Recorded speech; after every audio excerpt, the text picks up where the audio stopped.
coming your way from Miller Park in Milwaukee, Wisconsin, where tonight the Pirates continue their two-city, seven-game road trip. It's game 2 of the 4-game set against the first-place club in the National League Central Division, those Milwaukee Brewers. And the Pirates shaved one game off of that lead. They're 5 back now of the Brew Crew, thanks to their 8-1 victory. Greg Brown, John Wader, and Robbie Smikowski with you. Nice start for Garrett Cole last night, John, and continued strong support from the Pirates offense, in particular, Andrew McCutchen. Yeah, Garrett was in the offense, too. He got a hit and scored a run, but Andrew McCutchen, Clint Hurdle said it before, when he goes, the team goes, and he hits his pitch there off the plate away. That's a pitch he couldn't reach much of last year and most of this year, but he's getting to that front side. He's driving the ball the other way. A big base hit later in the game, an RBI single up the middle.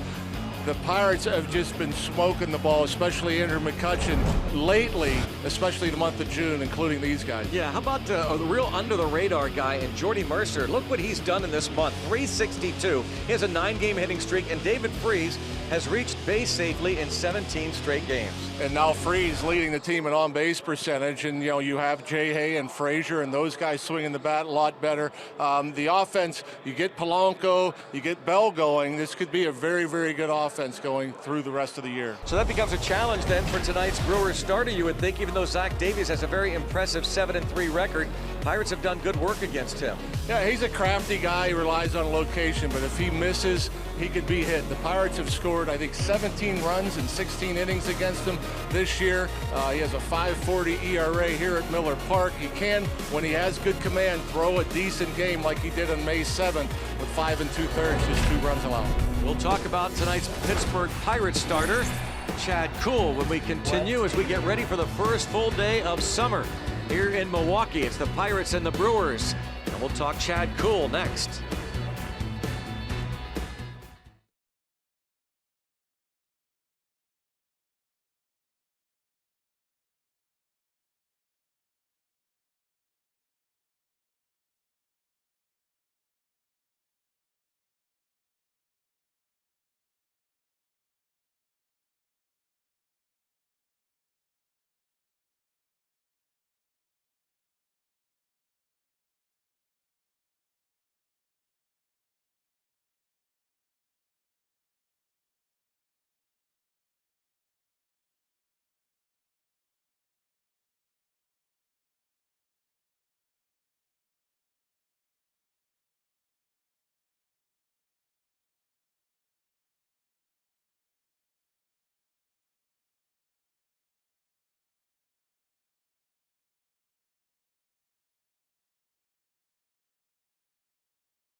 Allegheny Health Network, the largest health system rated #1 in the region for all the things that matter most.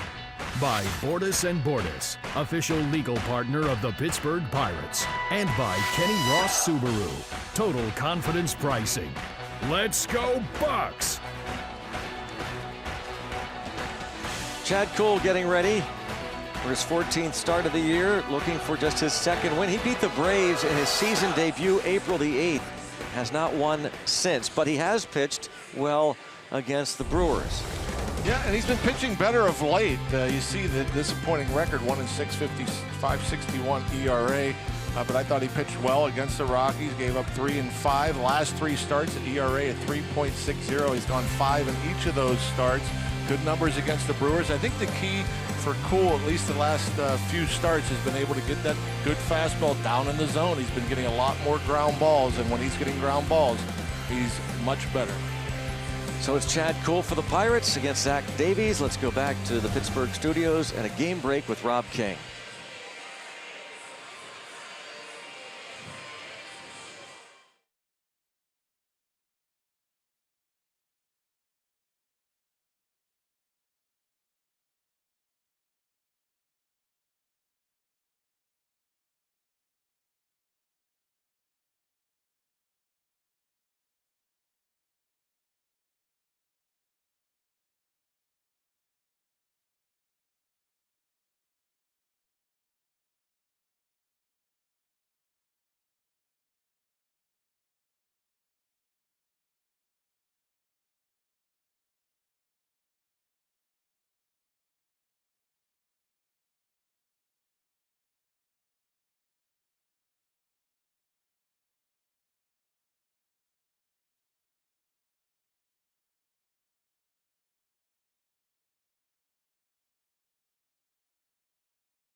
And the right-hander Zach Davies making his 15th start of the season. Elias Diaz was not in the lineup originally, but about an hour ago, Francisco Cervelli left the batting cages and looked disappointed. We found out a short time later that he was scratched. Our Allegheny Health Network injury update: Francisco Cervelli, flu-like symptoms. Hitting .250 on the year. So Elias Diaz, who started 6 of the 7 games behind the plate while Cervelli was out with a concussion. And Cervelli just recently back. And last night, Cervelli 1 for 3 plus a walk. Part of that 11-hit attack in the 8-1 victory. So the rookie Diaz will catch Chad Kuhl. We'll check the rest of the RAV4 Pirates starting lineup. The Bucks have won 6 of their last 9. It's Adam Frazier, Josh Harrison, and Gregory Polanco. 1, 2, 3. Polanco last 3 games better, 4 for 11 with a homer and has driven in 3. David Freese, the on-base streak at 17 straight. Then it's Diaz behind the plate. Andrew McCutchen in center. Jose Osuna gets a start at first base. Jordy Mercer at short. Chad Kuhl for the Pirates.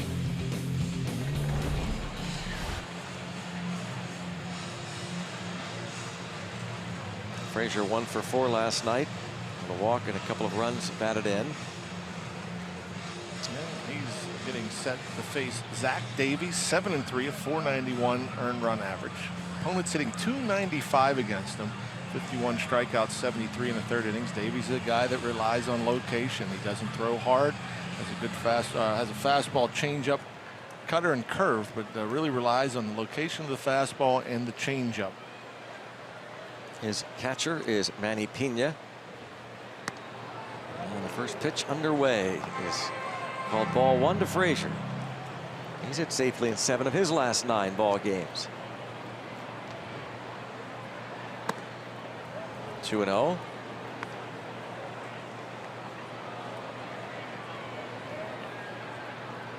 And what you'll see Zach Davies, a young-looking right-hander, not a very big guy.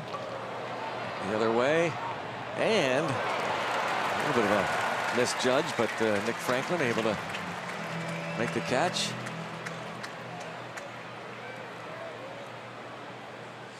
Honda defense.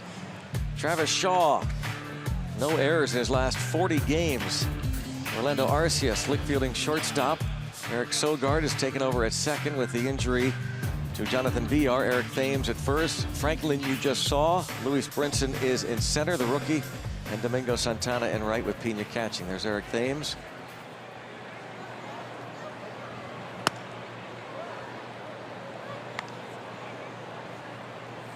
Harrison a hit in 4 official trips.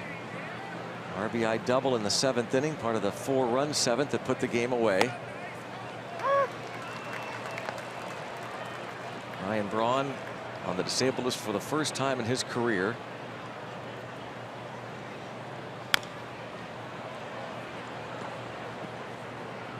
And quickly it's 1 ball and 2 strikes on Josh Harrison. Craig Counsell's club, one of the surprises in baseball.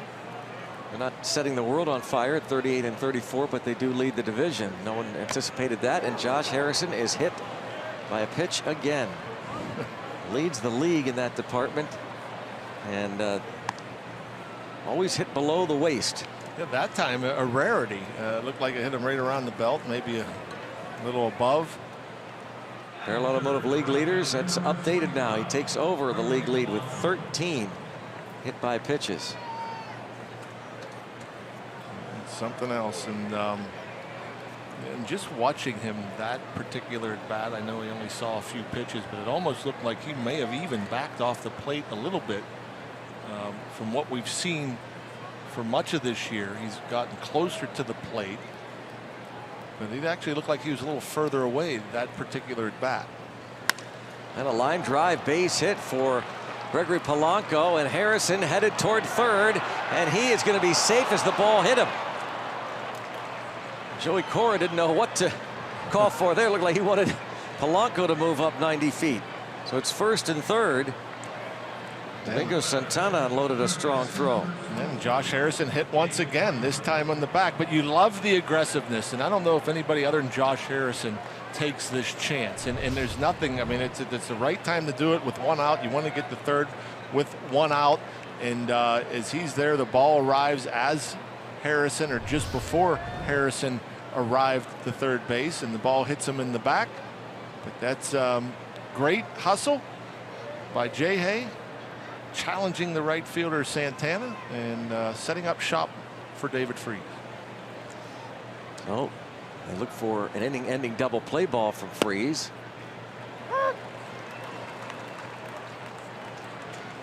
A couple more hits last night for Freese, plus a walk. Also reached on an error, scored a run.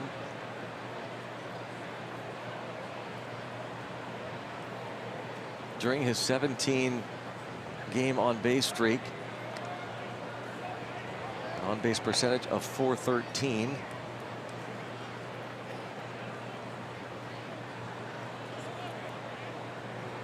Polanco has stolen 7 of 8, but it has been a long time since he's even attempted a steal.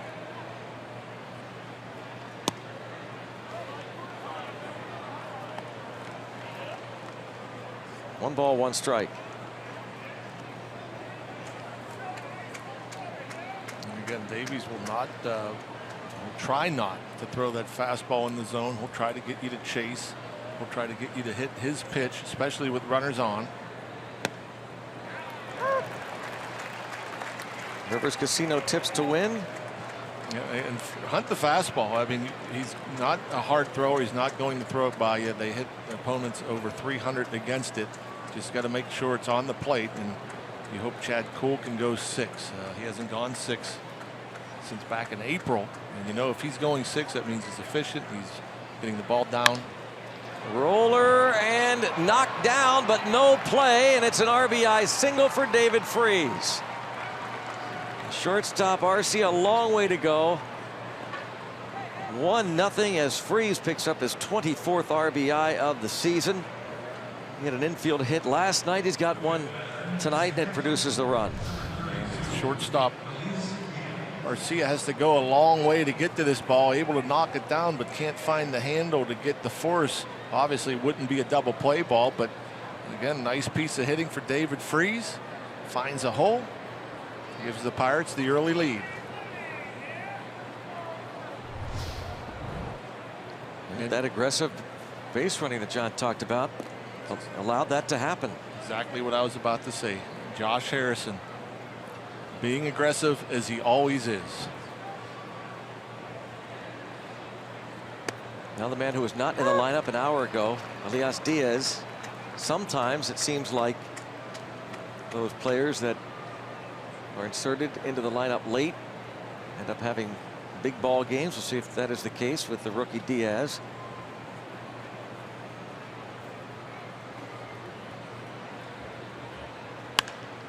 Towards center, shallow, and a base hit, and it loads them up.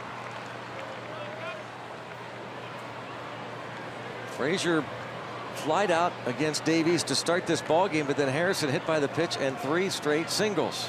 Yeah, and you can argue the ball that Frazier hit was the hardest ball hit this inning, but again, there's the changeup and not a bad location, down and away, but Diaz stays inside it, hits it off the end of the bat, which obviously doesn't allow it to carry out to the center fielder, Brinson. So a great situation now for perhaps the hottest hitter in baseball. With the bases loaded, he still wants to get that checked off his bucket list. He is approaching a record in that regard. Most career at-bats in a bases loaded situation without ever hitting a grand slam. Glenn Davis, 190 such situations, and for Andrew McCutchen, 188. Wow. Ron Kittle, 176 at-bats in the bases loaded and no grand slams. Talk about overdue. Well, it's called a foul ball, but the way Pena reacted, he didn't think he fouled it off at all. You heard the double click. It sounded like a double click, like a foul ball.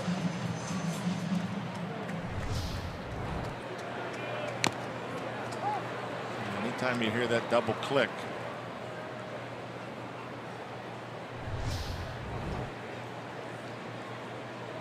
Polanco frees Diaz aboard. Old foul past third. A little too quick was Andrew McCutchen. That curveball up in the zone a bit. Marvin Hudson behind the plate. Jerry Lane is the first base umpire and crew chief. Dan Bellino and Mike Estabrook the other umpires.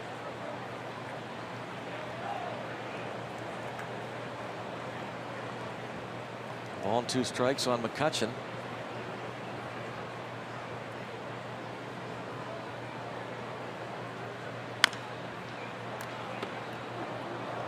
Stays 1-2.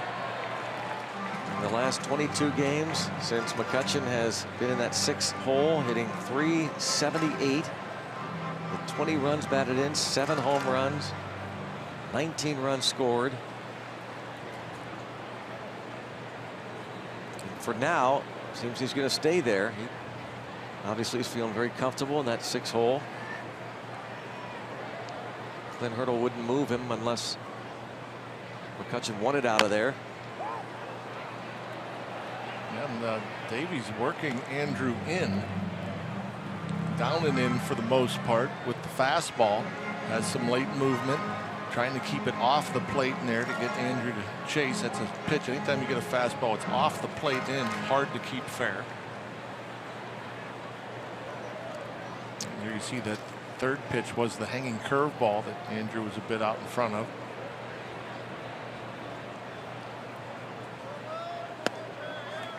Two balls, 2 strikes, very close. Yeah, that's a good eye. That pitch looks like a strike to a hitter, and almost the entire flight, and you just see at the very end, watch it dip out of the zone at the very end, that late movement.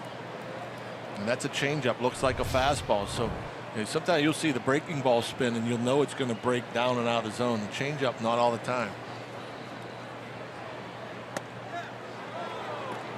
3-2.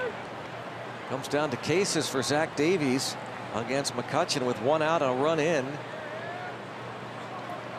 And don't expect him to give in. I mean, he's just not, because of the bases are loaded, he's just not going to throw it down the middle. He's going to try to get Andrew to swing at his pitch. 24 years old. Zach Davies. Line drive, base hit into left field. This scores 1. Here comes the second runner toward the plate, and he will skip home, and the runners will move up 90 feet. After Freese scored, the ball got past the plate, so Diaz to third, McCutchen to second, 3-0. 2 more RBIs for McCutchen. Stay hot, Andrew McCutchen. I was wrong. Whether Davies meant to do it or not, he threw that fastball down the middle. I think he tried to get it on the outside part of the plate, but it catches too much plate. Andrew McCutchen, the way he's swinging the bat, he's not missing that pitch. Center cut, about thigh high, puts another good swing on it. 2 big RBIs. See,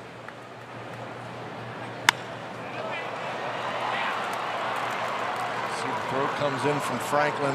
Didn't think he had much of a chance. And Davies, not a very good job of backing up. Now the infield comes in with Jose Osuna at the plate. Single, 2 RBIs for McCutchen, E7. Error charge to Franklin. Jose Osuna starting at first base, just his 4th career start there. A wild swing, 1-1.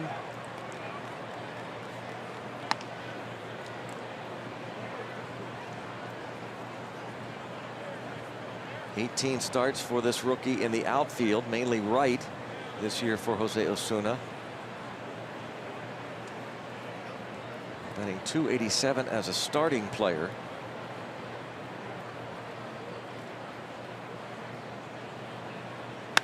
And there's a drive to left field. And can we clear the deck? Send a cannonball over that left field wall. Jose Osuna, his 5th, and it is 6-0 Pittsburgh in the 1st.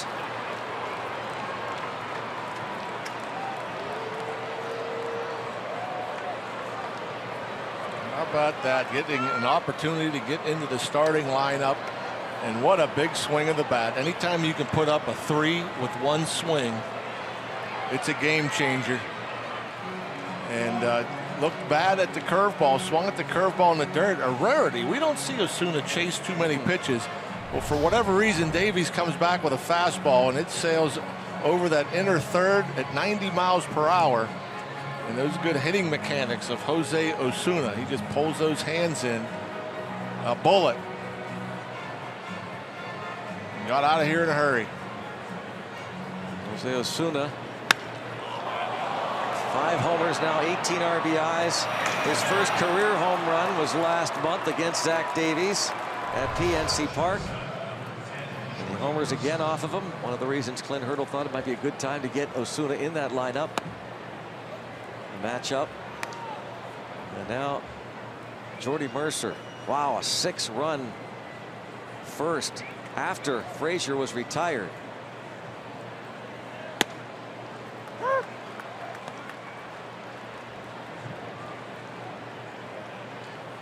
9-game hitting streak for Mercer.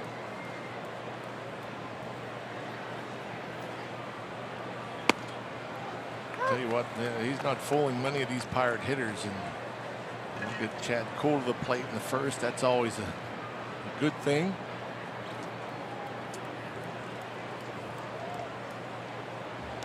I've always wondered here too, when you have a sunny day and the sun sets on the first base side, and through the windows you get a glare. See the batter's eye, the glare behind the center field wall. That usually makes it more difficult for a batter to see, but not for these Pirates. Not in this first inning. They're seeing the ball just fine.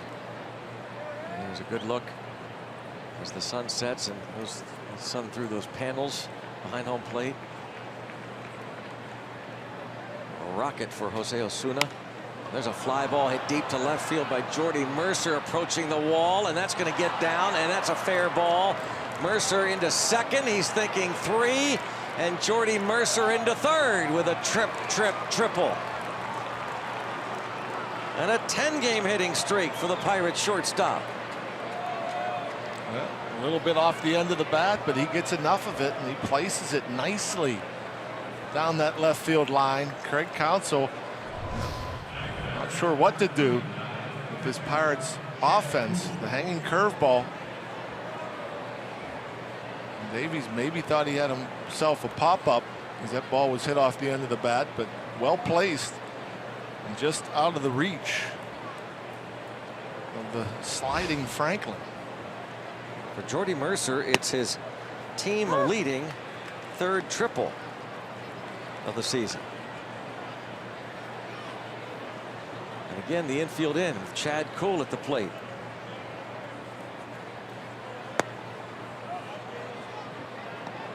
He leads 6-0, has not taken the hill yet, and he'd love to give himself a 7-run advantage. Pick up his first career ribby.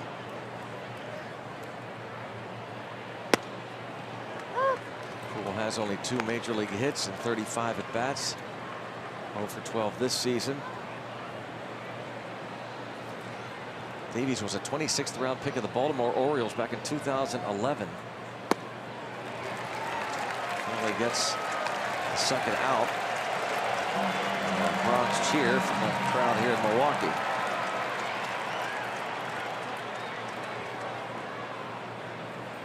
He was traded to the Brewers for Gerardo Parra in the summer of 2015, and last year he went 11-7. First full season in the big leagues, 3.97 ERA. Brewers have won 9 of his last 11 starts. He has gone 7-1 in that span.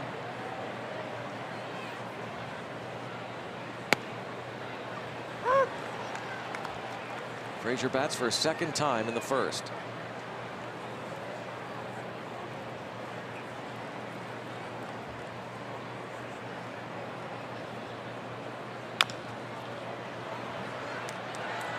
Davies will get the final out.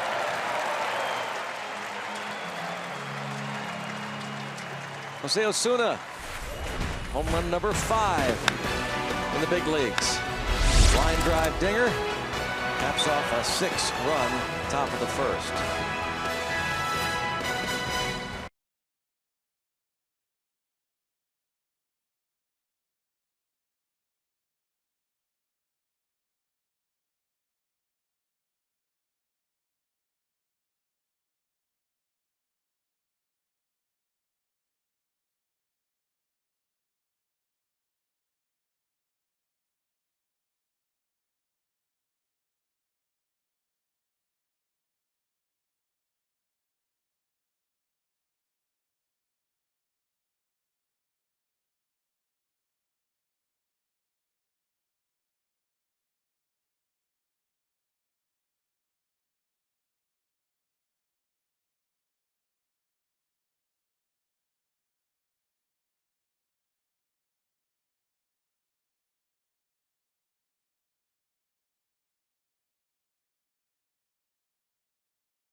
is loaded after David Freese's infield hit gave the Pirates a 1-0 lead. McCutchen a 2-run single, and then the Osuna home run. Check out the Milwaukee Brewers starting lineup. Eric Sogard has a 7-game hitting streak and batting close to 400 during this stretch. Eric Thames is at first base with Domingo Santana in right. Travis Shaw hits cleanup. Manny Pena behind the plate. Switch hitting Nick Franklin in left. Rookie Lewis Brinson is in center. Orlando Arcia and Zach Davies for the Brew Crew. And Chad Kuhl show you his numbers again. 14th start, almost 60 innings, 47 strikeouts, 25 walks. And fastball we've been talking about a lot. He's been pitching in the high 90s. And I think the location of those pitches has been key. In fact, in the month of June, just a couple of starts, but he's getting a ton of ground balls. There's a line drive, deep center. McCutchen over, and it'll bounce up over the wall. And Sogard has an 8-game hitting streak and a double to start the bottom of the first. Well, we know Chad Kuhl, and we know he likes to come at you. He's going to be aggressive. He likes to pitch with the fastball, pitch off the fastball, but he typically will come at you early in the count with fastball. Left that one up and out over the plate at 95. Good little compact swing from Sogard.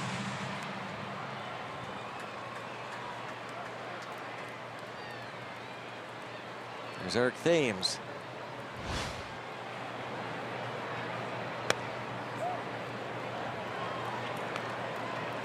Thames was 0 for 4, struck out 3 times in last night's ball game.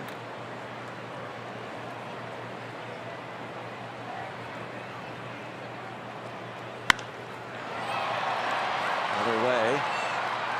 Frazier allowed out and tagging and moving up. Sogard on the way. Well, a little shocked at that. When you're down 6, routine fly to the left. I mean, takes a little guts to try to get the third on that one.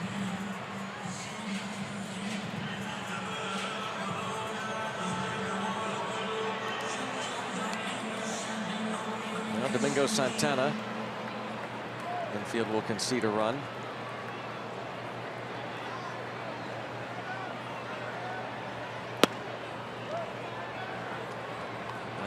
From Kuhl. Santana hitless in his last 14 at bats, including an 0 for 4 last night.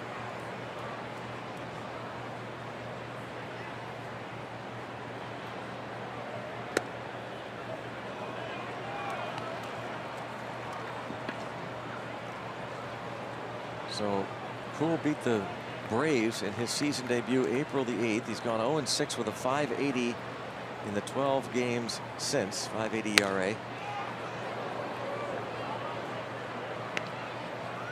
Bucks have lost 10 of those 12 starts Kuhl has made, but they have won each of his 3 career outings against these Brewers.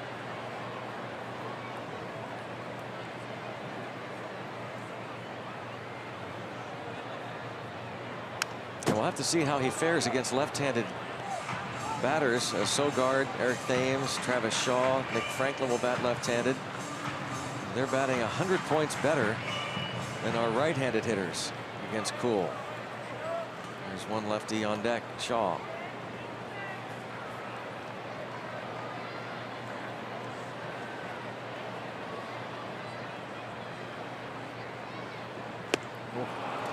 Continues his struggles, does Santana, and Kuhl takes advantage, striking him out for a second out. That runner at third base. Way late on a couple of fastballs, and then the slider here, he starts at middle, has it break well off the plate, down and away. But when you're that late against the fastball, you feel like you have to cheat. You feel like you have to start it early. And well, he started it early. He fooled badly.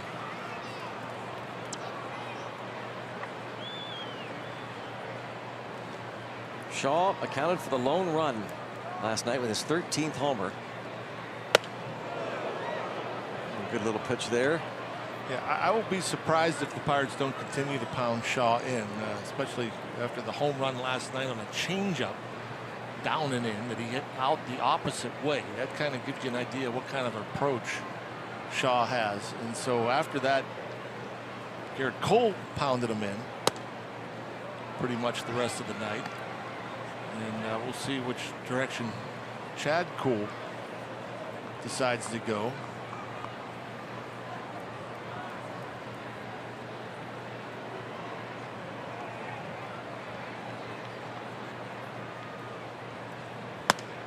Tried to go in, missed away. Not close on 3 pitches here.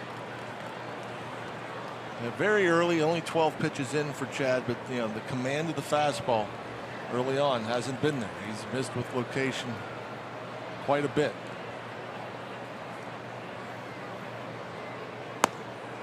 4-pitch walk.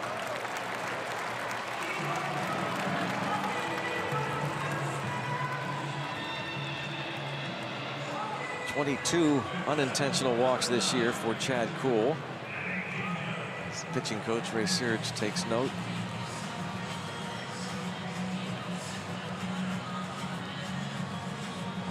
The Brewers' first inning's been a big inning for them this year. They by far have scored more in the first than any other inning.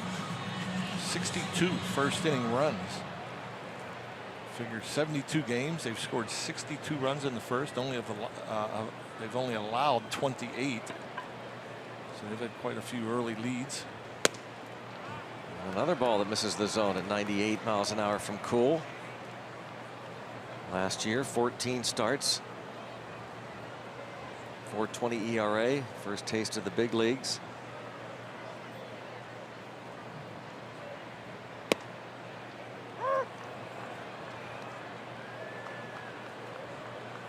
Pena hitless in 3 trips last night, still batting over 300 for the year.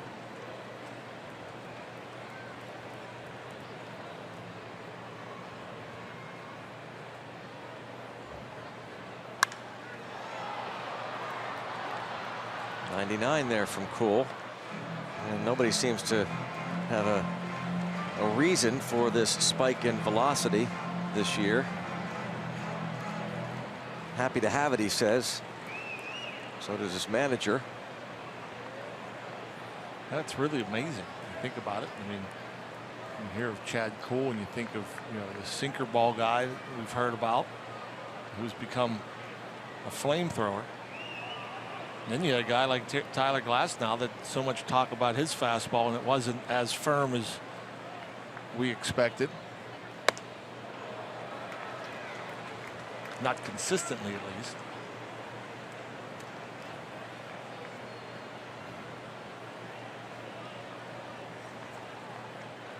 Two balls, 2 strikes.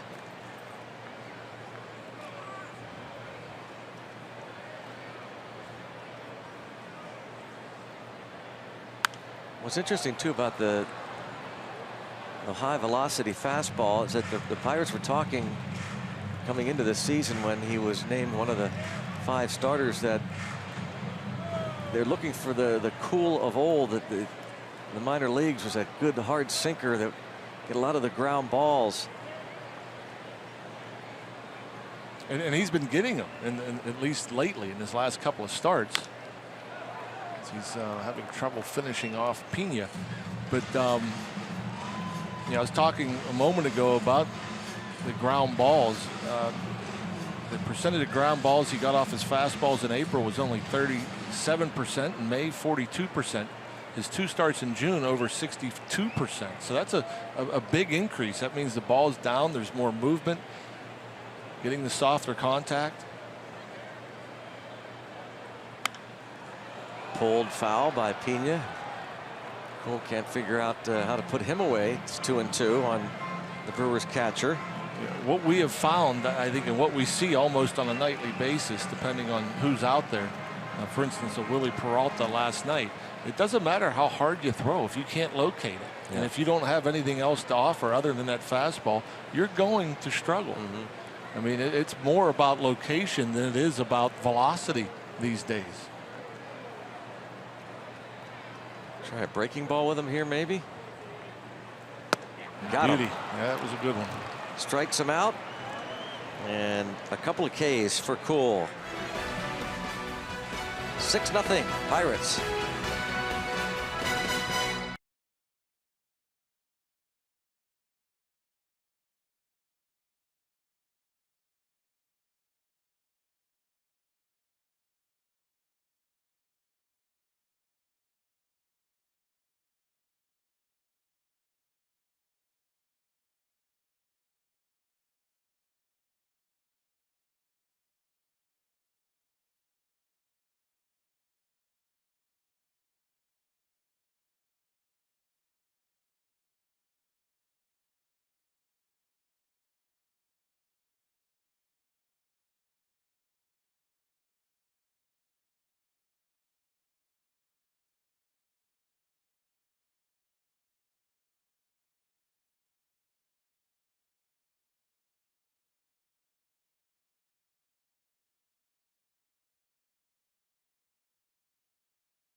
After the first inning here at Miller Park, I'm Robbie Mikowski. Well, since last August, the Pirates have a whopping 7-1 record here in Milwaukee at this ballpark. And earlier today, manager Clint Hurdle discussed the reasons for that success against the Brewers.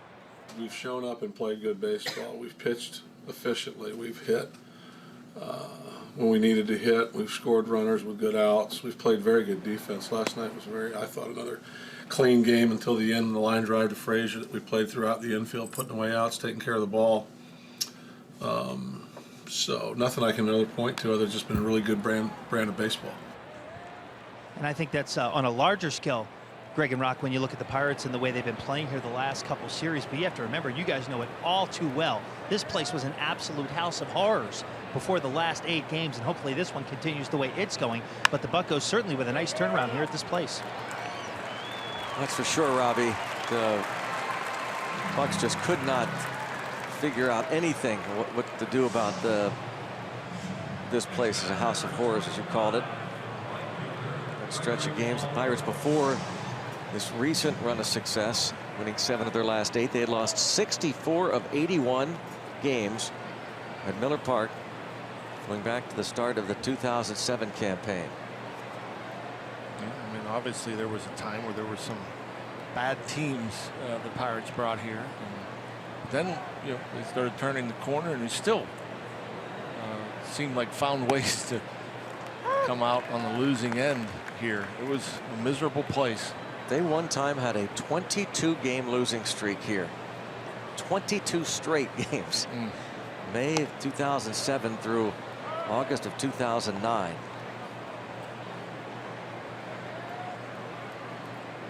That's just hard to believe. Lost 34 of 36.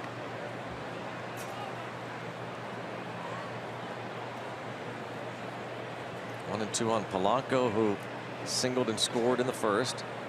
Josh Harrison begins this inning with the ground out to first. And Santana, or Brinson rather, makes the catch. Even though that looks like a lazy fly ball to center field, there was an adjustment made right there from Polanco. He got a curveball the previous pitch, and he was out in front, and he hooked it behind him into the Brewers dugout. And that curveball at 71 stayed back actually nicely and stayed inside it. He just got underneath it, but that's a tough pitch down and away and off speed. That's a hard pitch to wait on, and he just missed it, just underneath it a bit. Maybe a sign that he's coming out of it. Have you started to see the last couple days? Yeah, I mean, he's getting his hits. You could almost see last night when they were shifting him. He almost looked like he was like really trying to push the ball the other way, which keeps you back longer. At one point he did. He hit that ball to the left side of second. Yep. And so, yeah, I think there's some signs that he may bust out. And when he starts seeing the ball a little bit longer and keeps that bad path through the zone a little bit longer, we'll start seeing the ball jump out of the ballpark.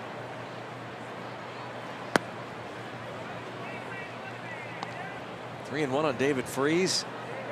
Infield RBI single in the first. Continues his on-base streak.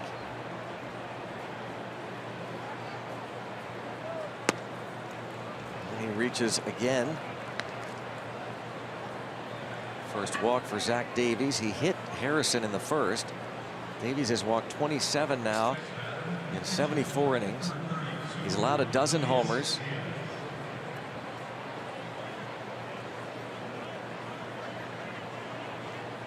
Elias Diaz singled into center field in the first inning.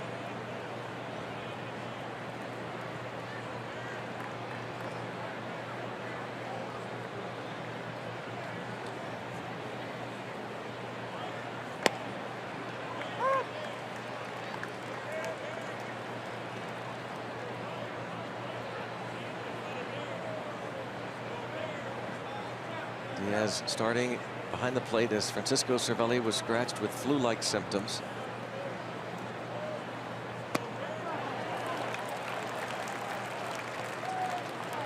That's a big bender. He came out in this second inning being a little more aggressive with the fastball. He's thrown it in. I'm sure a little frustrated after that long first inning. He wants to give his manager and teammates some innings, but he's come out with a little more of an attitude here in the second.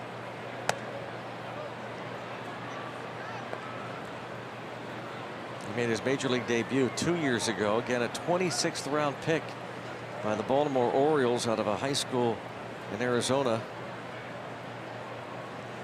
12-0 with a 1.68 ERA in his senior year at Mesquite High School.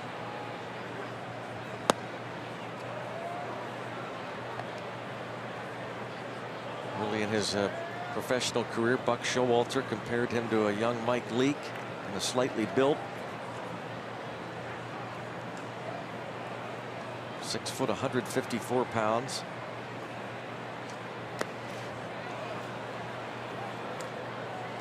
Three and two the count now on Elias Diaz. The 26-year-old Venezuelan, and Andrew McCutchen awaits on deck.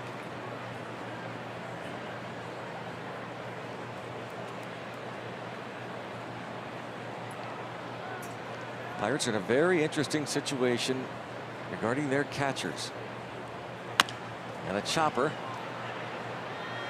And the shortstop Arcia going to get the out. Camara Barte, and the batter runner Diaz turned toward the dugout. Say, take a look at least. Tom Prince on the phone.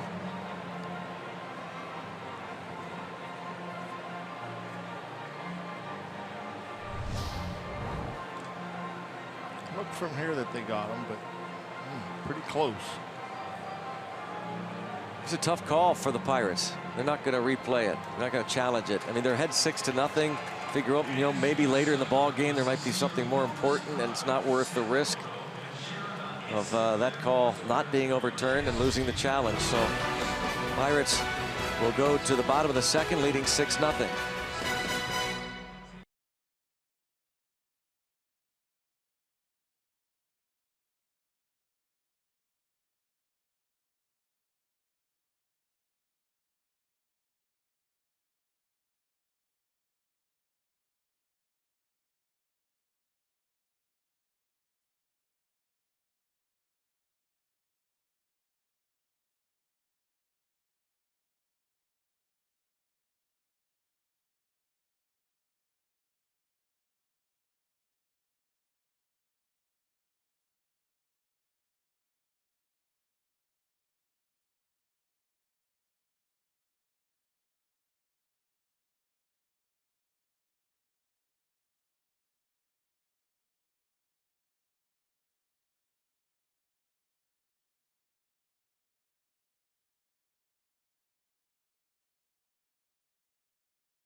Going to the bottom of the second inning in Milwaukee, where we started with the roof open last night.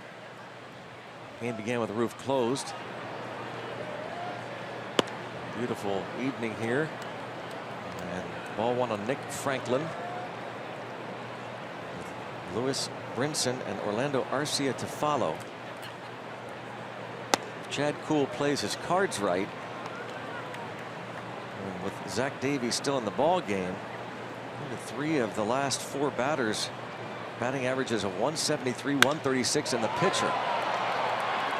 But a drive to left, and Nick Franklin with an opposite field home run, his second of the season, and the Brewers are on the board.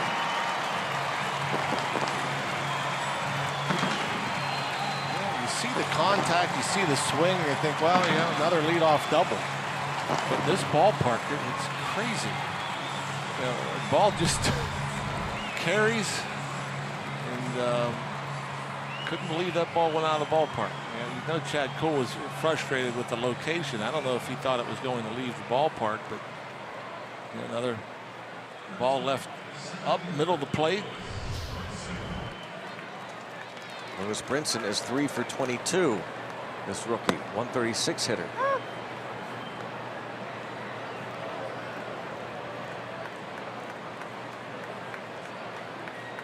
There's that left-handed batter again, by the way. Franklin hitting the home run. Lefties hitting over 340 against Chad Kuhl this season. Brinson was called up when Jonathan Villar went on the disabled list. Called up June the 10th.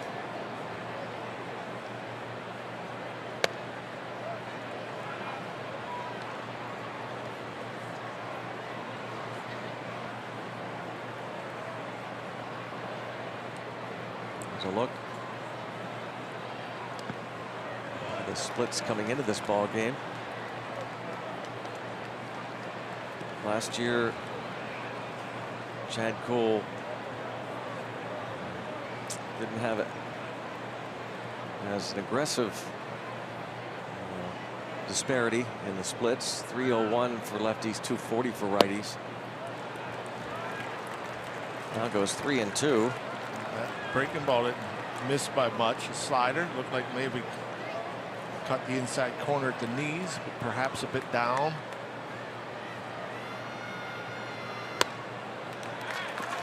Thought he had struck him out, walked him. 0-2, had him out in front. Again, like you mentioned, a lot of success early on here for Brinson, but able to draw the walk.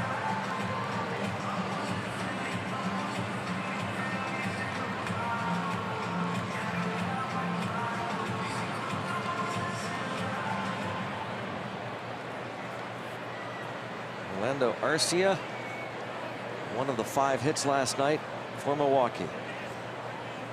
Leadoff double in the 8th inning, and here a single following the walk. A homer, walk, single.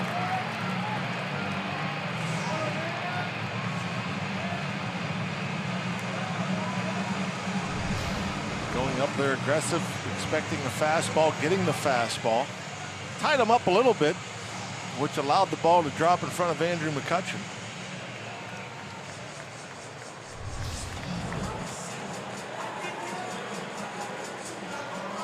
Zach Davies just 1 hit in 17 at bats, but he excels in the sacrifice bunt department. Tied for the league lead with 6 of them.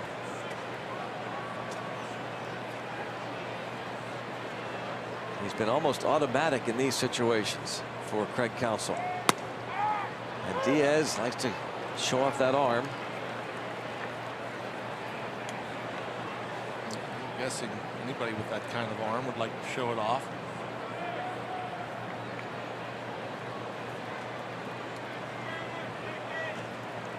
Should have Osuna way in there. I mean, you can even start coming in now, Jose. I mean, there's no way Davies would be swinging the bat, so don't have to worry about the runner at first. Just come in, and if he bunts it your way, get that head lead runner. To the left side, and the out at first. perfectly done.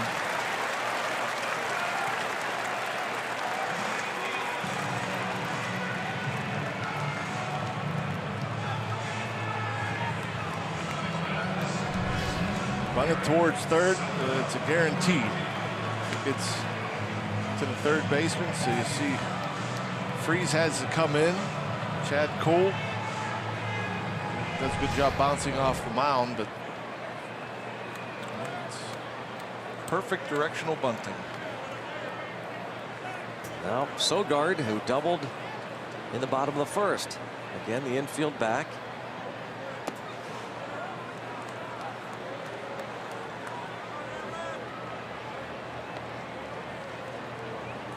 The way Sogard is hitting, and with Jonathan Villar close to beginning a rehab, some are wondering what Craig Counsell and the Brewers are going to do. Hard to imagine that Villar would bounce right back to his starting role at second the way Sogard has performed. Villar has struggled much of this season, batting only .213. 2-0. Chad Kuhl having some trouble with his command. Tried to change up, and that's a pitch. When you talk about splits, lefties and righties, you know, that's the pitch you think that you'd have to develop to limit that damage against left-handers. Tried it there 1-0, but they're not able to throw it in the zone. Able to throw a high slider in there for strike one.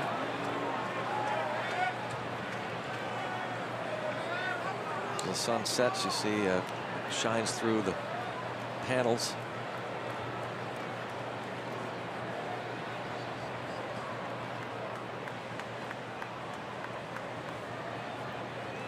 See the batter's eye darker now. Good location there. 97. The double Sogard hit was a fastball up and out over the plate. This one right on that inside edge. At 97, that's hard to get to.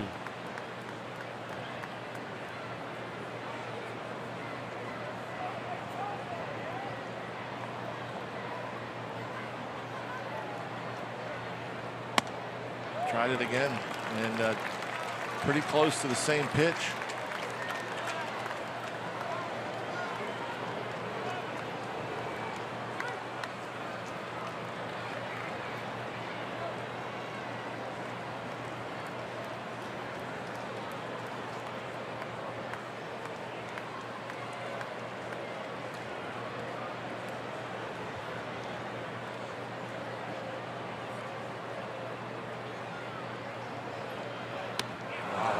That was. I mean, you're sitting there thinking 3-2. I mean, you have to throw a strike in this situation. You're up 5 runs, and after a couple of good fastballs right under his hands, decides to go with the breaking ball, and that was a real good one. Yeah. Good late breakdown. Watch it break down and out of the zone. Sogard has to be frustrated. All he needed was a ground ball for an RBI. Another big strikeout for Cole. Faces Eric Thames and a strike.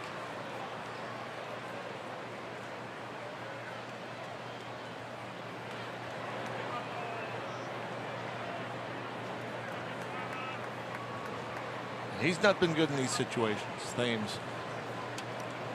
Not with runners in scoring position. And he's now second in the National League in home runs, with Cody Bellinger having hit a couple last night. The rookie for the Dodgers now has 21, then Thames, but Thames is about 22nd in terms of RBIs. He's got 38 of those. And we were talking about it last night. 29 of the 38 RBIs have come via the home run. And these Brewers have lived recently on that home run. They've already broken the franchise record coming into tonight, and now with the home run by Franklin, the last 17 runs they've scored have come via the home run. Call from Bob Uecker. Get up, get out of here, gone. And he is gone, Eric Thames. the strikeout with a pitch in the dirt. And they want to make sure that Diaz, that the out was called by Marvin Hudson as Thames was walking back to the dugout. So back-to-back strikeouts. 6-1 Pirates.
Communication Services viewers in the Warren area, thanks for watching and rooting on your Pirates. All of us at Root Sports and the Pirates appreciate your support. In Warren, PA, here in Milwaukee, Wisconsin, the Pirates lead the Brewers 6-1, game 2 of the 4-game series on our UPMC scoreboard. And here is Andrew McCutchen. Delivered a 2-run single with the bases loaded in the first.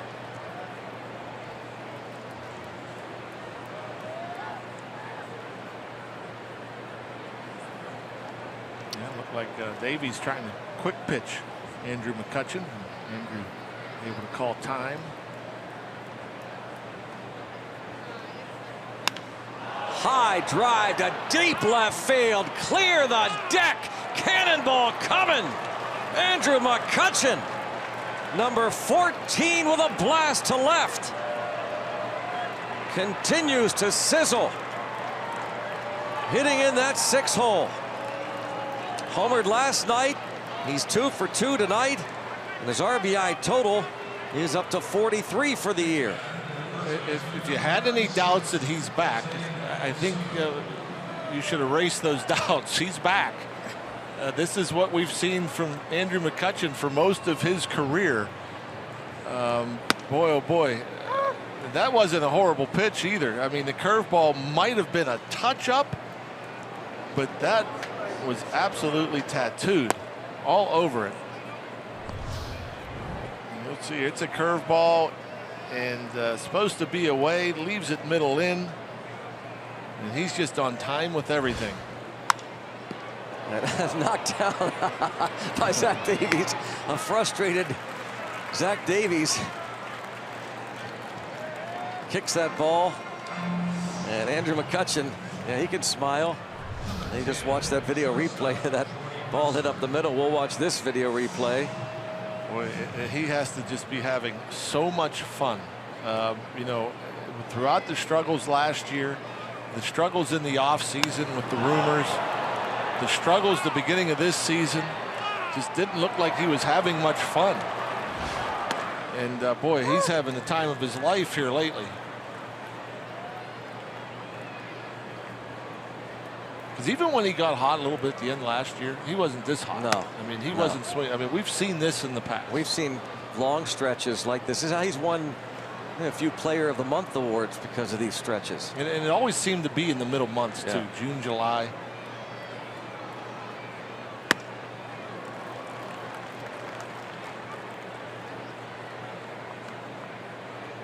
He's homered in back-to-back games now. 2 for 2 tonight. 2-run single, home run. Who knows what is in store for him and for us as we watch him the rest of tonight. He's become must-see TV again, and must-see perhaps Midsummer Classic. Why not? The way he's going. Vote today, vote tomorrow, vote Pirates for your 2017 All-Stars with the Esurance MLB All-Star Game ballot. Vote at pirates.com/vote and catch all the excitement of the 88th Major League Baseball All-Star Game in Miami, presented by MasterCard, July 11th on Fox. And you have to wonder, I mean, I know a lot of people out there might think that, oh, he's hitting 6th, he should stay there because he's hot. Well, in another sense, I mean, do you really want him to not get that last at bat when the game's on the line because he's hitting 6th instead of 3rd? You know what I mean? Not only is the baddest dude supposed to hit 3rd, but you want him up there later in the game. Well, we'll see what happens. Yeah, I think it's going to be up to him. I think right now he's just liking where he is. 7-1 Pirates.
Brewers going to the bottom half of this 3rd inning, and just a reminder, as you enjoy a cold one, to look forward to Miller Time later in the game, brought to you by Miller Lite.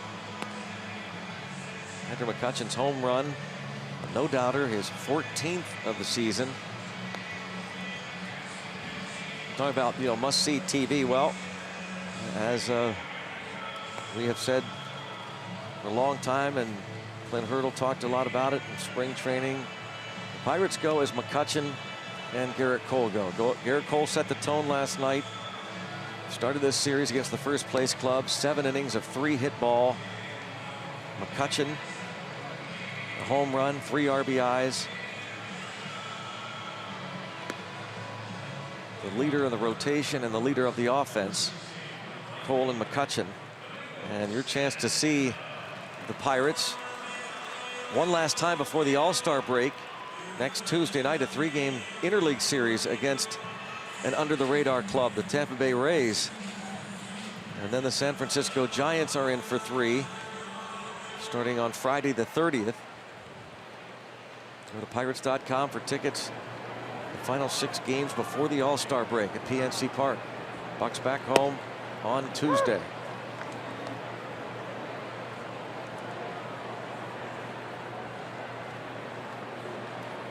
Chad Cole has to appreciate the fact that Andrew McCutchen got that run back for him after Franklin homered. Get the Brewers on the board. Now it's to Freeze. Santana's woes continue.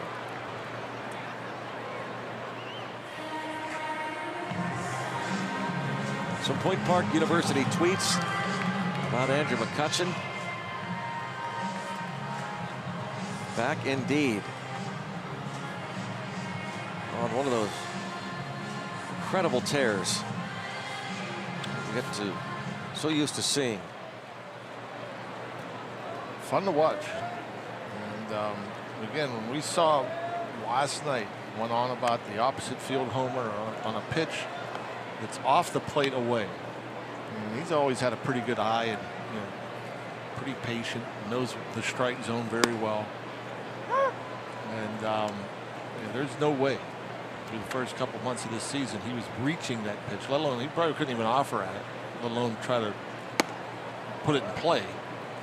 And he's able to go out there and hit it out of the ballpark. I mean, you're in a pretty good place when you're able to hit a pitch off the plate away out of the ballpark. And then, curveball. He's covering everything, up, down, in and out.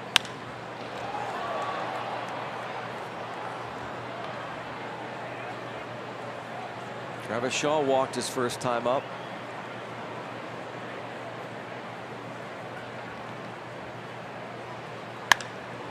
A line drive for Shaw. Frazier playing very deep. Ball cut off. Wondered if that ball was through, whether they might have had a shot, but Travis Shaw gets the one-out double.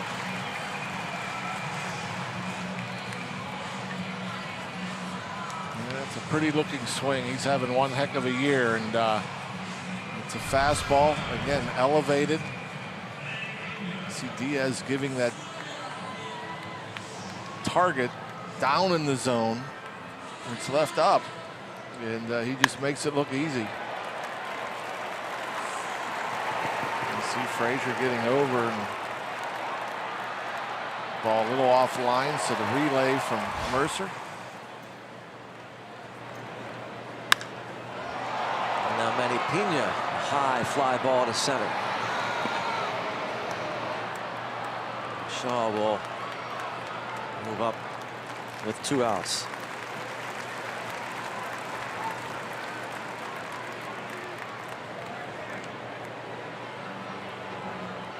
(7-1) Buccos, game 2 of this series. They can win tonight. They move to within 4 games of the Brewers, who lead the Cubs by a game and a half in the division. The Pirates and the Cardinals begin the day tied for 3rd. Both clubs 5 out. Chad Kuhl looks for his 2nd win of the season. The first since his season debut against Atlanta on April the 8th.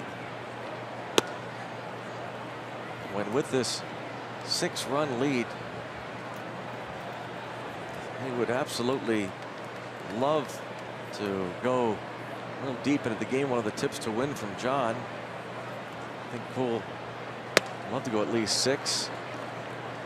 Has not gone 6 innings since his 3rd start of the year against the Cardinals.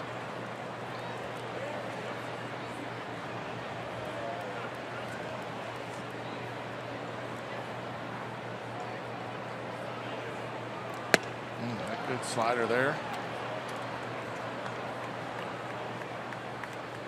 And again, when you're throwing that hard, you get guys to start early. I mean, this pitch is up a little bit, but you see the late break or some downward movement in the inside corner. I guess that's what it's all about, right? Taking advantage of that velocity. Yeah, I mean, even the breaking ball is hard, and that one overthrown a bit in the dirt. But even that last slider, because it was down more, you saw how much more downward break there was. When you leave it up, it kind of flattens out.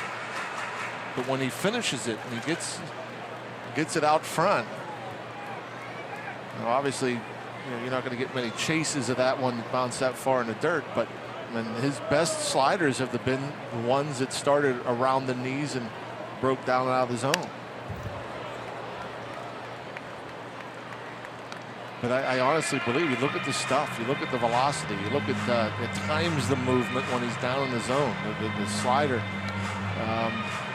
when he throws a good one. I mean, I think it's going to be about location. And for him to take off, he's going to have to locate, especially those 2 pitches, and then he's going to have a decent changeup to keep lefties honest. Because typically what you find with two-pitch pitchers, most two-pitch pitchers, they end up in the bullpen. And I think if Chad Cole is going to remain in a rotation throughout his big league career, he's going to have to grow more confident in that changeup, throw it more often, be able to throw it 4 strikes, throw it for soft contact, but probably more importantly, you have to locate the fastball.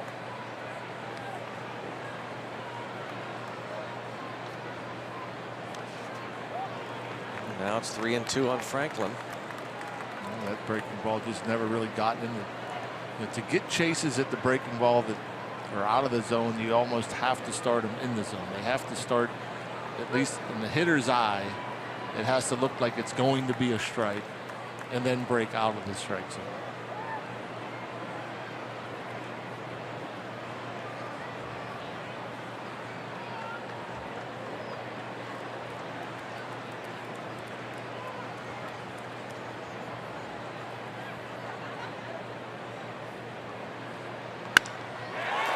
Franklin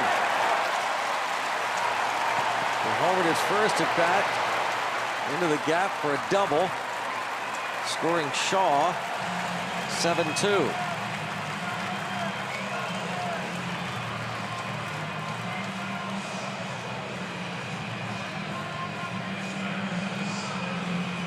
He was unable to get him to chase the breaking ball out of the zone, so he comes back with a fastball, and that's not a bad pitch. I mean, that's borderline strike on the inside part of the plate. That's one heck of a swing. You know, able to clear the hips, get the barrel to it.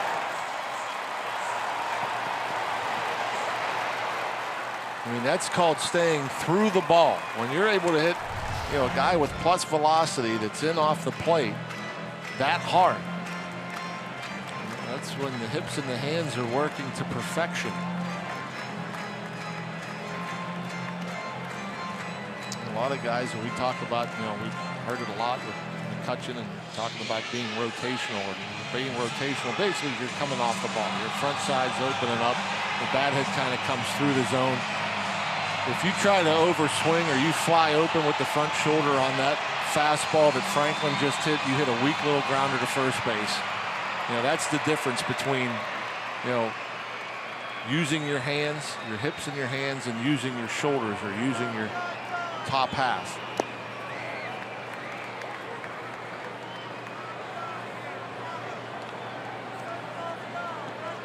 Now Lewis Brinson, he walked in the second.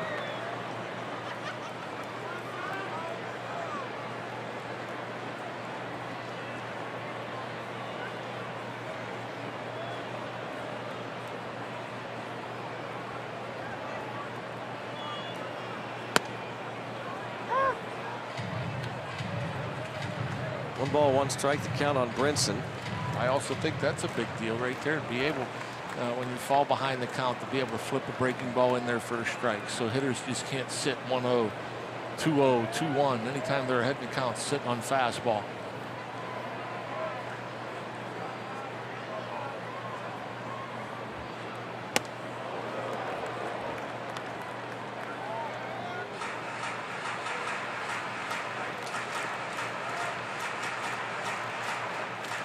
.24 years old, from Newark, Delaware. Chad Kuhl, drafted out of the University of Delaware by the Pirates 4 years ago.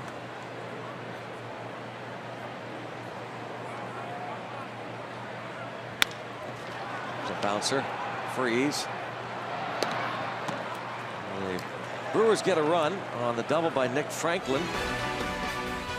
Bucks still leading it by a score of 7-2 now.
The Toyota all-wheel drive RAV4th inning.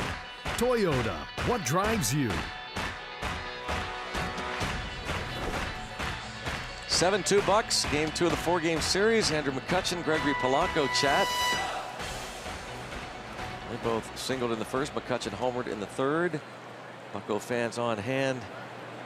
And a lot of little leaguers. We know it is Little League night here. And if you have a photo of your Little League team, we'd love to honor you. Hashtag Bucks Booth. Tweet it out to us, and or Instagram. We'll see if we can't show your Little League picture on the air tonight. Hashtag Bucks Booth. Late into the Little League seasons. There's Adam Frazier. And Frazier promptly singles into center field. His third at bat. Point Park University tweets. Some Little League photos. Tom's Riverside, New Bethlehem, PA. All-Star Ezra in Ashburn, Virginia.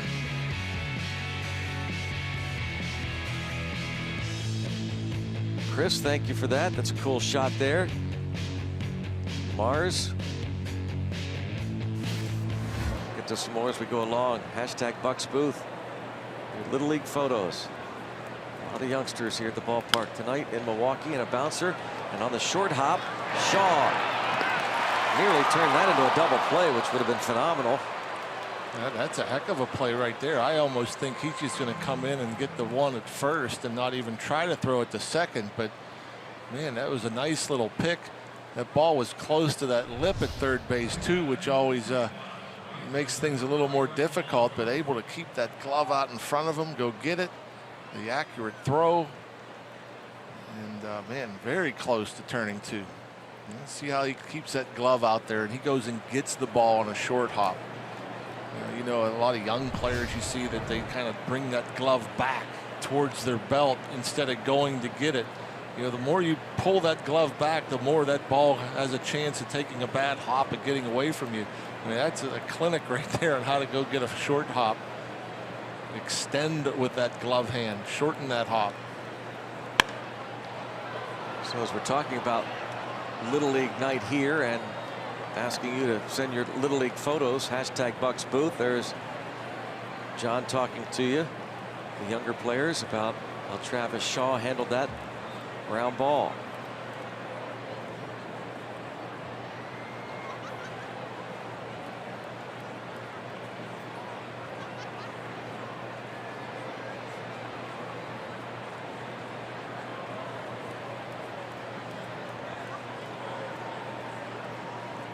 Zach Davies into the fourth inning.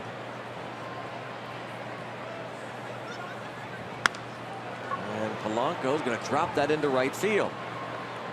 His second hit tonight. He had 2 hits last night. We'll bring up David Freese, Pirates third baseman. Travis Shaw, the Brewers third baseman. John, talk us through this again. Well, for one, it's not hit all that hard, so he's going to come and get it. And as he's charging, he's extending with that glove hand. So, you know, when you extend with the glove hand, you're shortening the hop. You're able to go get. A lot of guys, you know, on short hops, they want to kind of pull that glove hand back to try to scoop it. Come this way. If you do that, you don't tell them where the ball bounces. When you shorten the hop by getting out there, you know, making it a much easier play. Going and extending, and good job of using his feet, good job of anticipating as soon as he caught it, getting the lead runner. David Freese lines out to right. Harrison goes to third.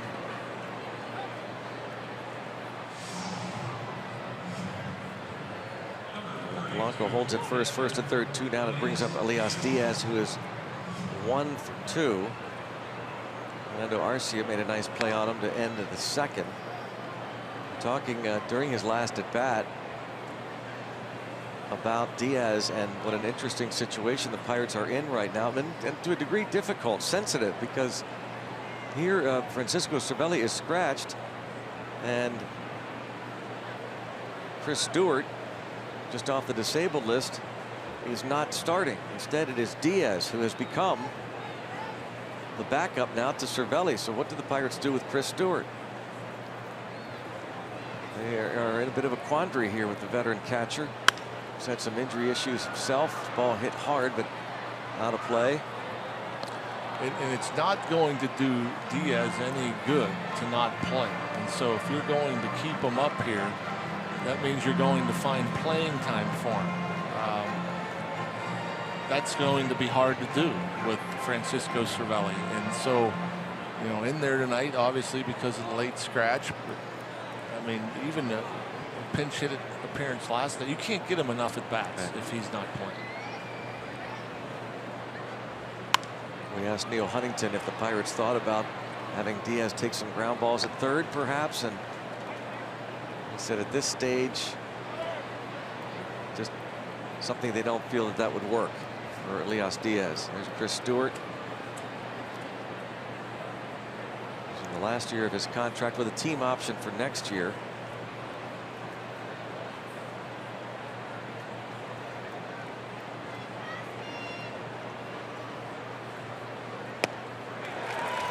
Davies gives up a couple of hits, but no runs in the top of the fourth. Pirates up by 5.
In Milwaukee, the Pirates trying to win 2 straight over the Brewers and get to within 4 games of the first place club in the Central.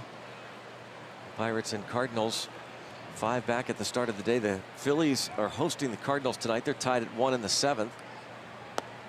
And Anthony Rizzo continues to sizzle as the leadoff hitter for the Chicago Cubs. He homered, his 17th of the year, leading off the bottom of the first at Wrigley. 1-0 Chicago over San Diego. Well, isn't that something? You know, you always hear talk about, you know, with the whole collision thing last night. Oh, they're going to retaliate. Are they going to hit him? You know, everybody anticipates, well, what's going to happen when Rizzo gets up there? Then he goes and hits a homer. I think that's beautiful. Did you think that his slide was appropriate? Well, if the catcher's not blocking home plate and he goes and turns to run over the catcher, and that's the rule that you're not allowed to run over the catcher unless he's obstructing you from getting to home plate, well then you're doing wrong with the rules that they are. And I don't know what the discipline is for that. if there should be. Obviously, there is no discipline because he wasn't disciplined, correct? Not to this point. In fact, I guess the baseball announced that he won't face any discipline. He did violate Rule 601, according to Major League Baseball. So obviously you don't get disciplined for violating Rule 601. Line drive, base hit. He got a call from the commissioner's office. Is what he got. Marcia singles. Here's what we're talking about last night in Chicago. Matt Caesar's throw, strong, one hopper. Austin Hedges out, held on to it. I mean, it looks like he's blocking the plate there to me, Sean. I don't know. He is in front of home plate. I mean, his left shin guard is in front of and almost parallel with the straight line in front of home plate. I'm not exactly sure what that means. As far as I'm concerned, there is a lane, obviously, to get to home plate. I would think if you were blocking the plate, you would have nowhere to slide to touch the plate. Now, his shin guard, what it looked like to me, was in line with the front of home plate. And so I think sometimes as an instinct as a base runner, though, I mean, again, is there malicious intent? He didn't have much time to react. He almost looked like he was slowing up a little bit as he was coming home. But your instinct as a base runner is, well, the ball beats me. I want to try to jar it loose. Yeah. And a bunt hit by Sogard.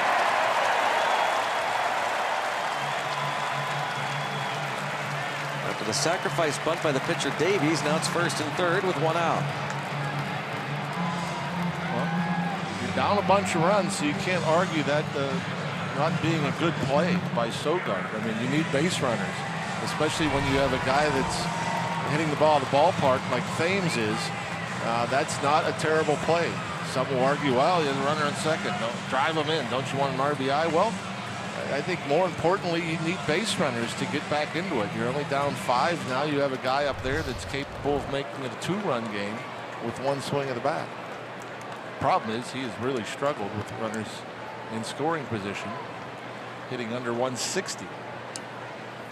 Thames. Now, aside from 2 sacrifice bunts, Chad Kuhl has only gotten 2 outs on the ground.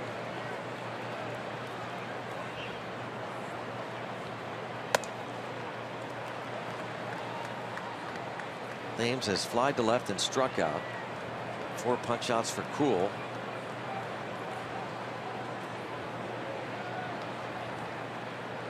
Again, one of the tips to win is to try and have your pitcher, in this case Kuhl, go about 6 innings or more.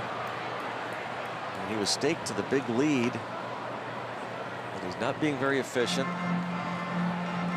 He got away with a breaking ball there. As you see, more than 20 pitches each of the first 3, 12 with just 1 out here in the 4th. But he went with a breaking ball there to Thames. He's lucky that that ball was fouled off because that was center cut. Right down the middle. Love to see him get a ground ball. And Eric Thames continues his struggles for the most part against the Pirates in the season series. He's 0 for 3 tonight and 0 for 7 so far in the first 2 games of this series with 4 strikeouts. 5 strikeouts now in 2 games. Well, just a hard breaking ball, and the Pirates have gotten him to chase. Garrett Cole had him chasing like fastballs above the letters, and Chad Cole getting to chase some breaking balls out of the zone.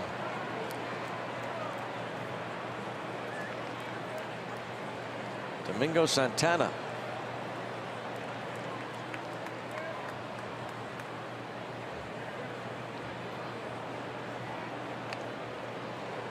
Be a big out here if Kuhl can strand both of these runners. Left 2 men on in the first, 2 on in the second. 1 man left on base last inning.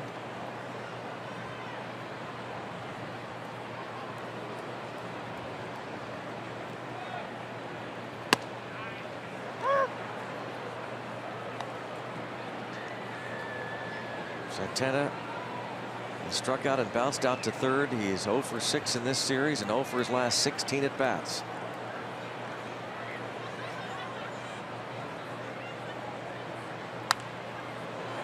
Cole has him in the hole, 0-2. 98 on that fastball.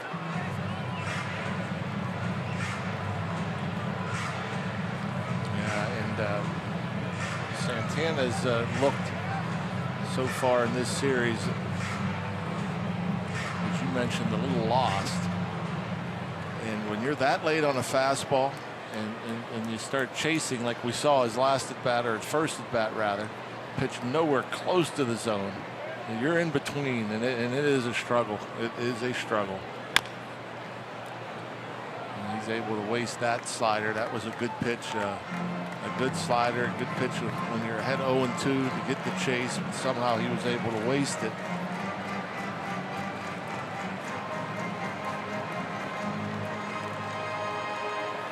Most times as a hitter, you feel like things are going a million miles an hour, and that's kind of what it looks like for Domingo Santana. You have to figure, keep this pitch out of the zone. Yeah, and trying to get him to chase again with something. Exactly. Yep. Struck him out, and they strand 2 more. 6 strikeouts for Cool, leading 7-2.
Milwaukee, spend your summer at the ballpark with a Pirates Summer 6-pack. It's presented by Papa John's. You select any 6 games you want, and you get a 7th bonus game plus a free pizza from Papa John's. Packages start as low as $126. Go to pirates.com/summer and get yours today. Summer arriving tonight.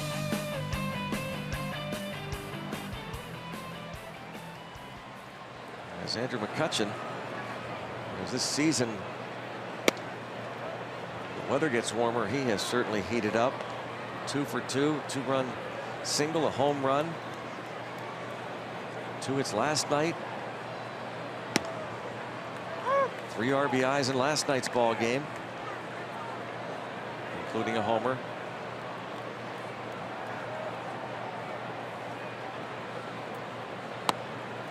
I mean, you were talking about, potential all-star game.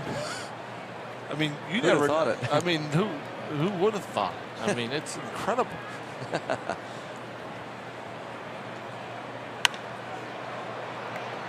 Toward the corner. And a drop, and McCutchen will get another chance. Santana had it, couldn't hold on. Not a lot of room down there, down the line, and that fly ball has some backspin to it, so it may have been out of play and just started coming back towards Santana. And boy, that would have been a heck of a catch to catch that thing right up against the wall. But those are kind of the breaks you get when you're swinging the bat well. Things are going Andrew's way.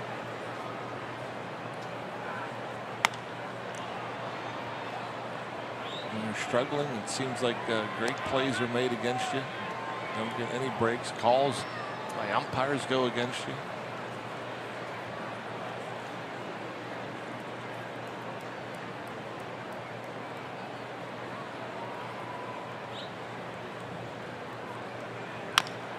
Tapper. We get a swinging bunt hit. Yes. He is 3 for 3 and everything going right for McCutchen these days. That's the way it works. We're going to take a look and see if he did indeed beat it out. That's a heck of a play by Shaw, by the way. I mean, that's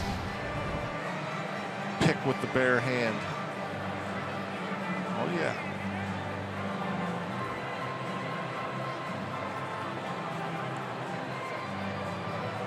And this may sound a little silly, or maybe hard to understand. We'll be the judge of that. Go ahead. Okay, but it's another thing about Andrew McCutchen, and we talk about, you know, when he's rotation, he doesn't get a lot of infield hits. And the reason he doesn't get a lot of infield hits because he doesn't get out of the box very well.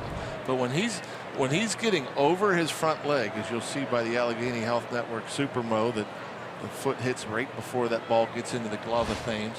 You know, like starting Marte gets a ton of infield hits. You know, and probably a bit faster nowadays, but Marte hits off his front side a little bit more. Andrew McCutchen, like the home run he hit last night, you have to hit off your front side a little more.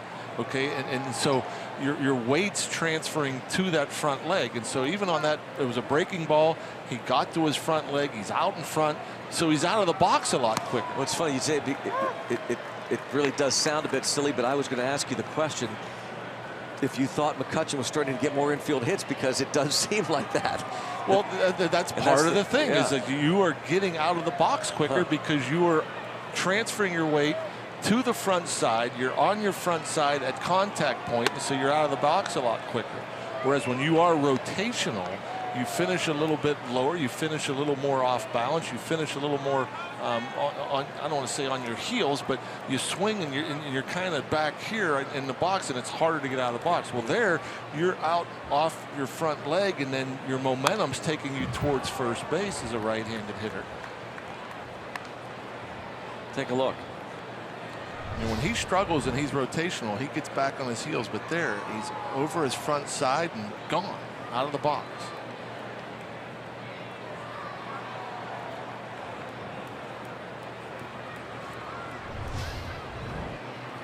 Marte's more so than that, and that's why he gets so many, you know, with the great speed, and plus he hits more off his front foot than most. And certainly hits more off his front foot than Andrew McCutchen does. Davies gave up the home run to Osuna with 2 on in the first, and has since gotten them to bounce back to the mound. And there the strikeout, 4 Ks, and now Jordy Mercer tripled in the first inning.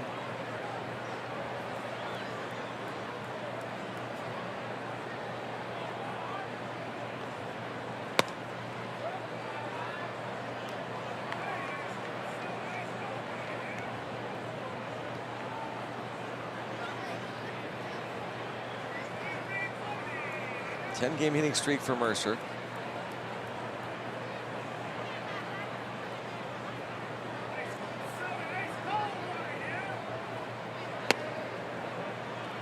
Mercer's batting average now up to 280.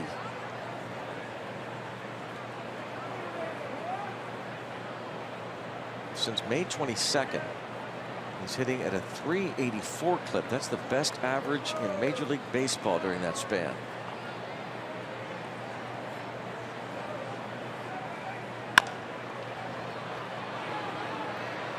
Get McCutchen, but not Mercer.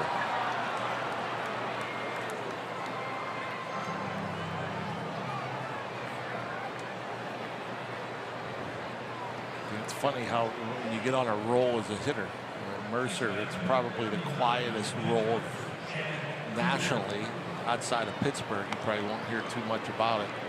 But if you start the season that way, everybody's talking about you. You're on the map. True. Yep. Yeah, and you're talking All-Star game for him. Yeah.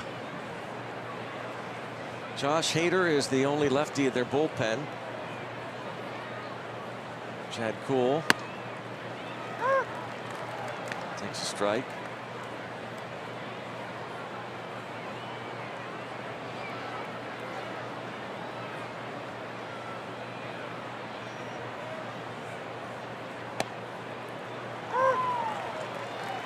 Cutter from Davies. It's a pitch we didn't see much. He's thrown it a few times here in this 5th inning.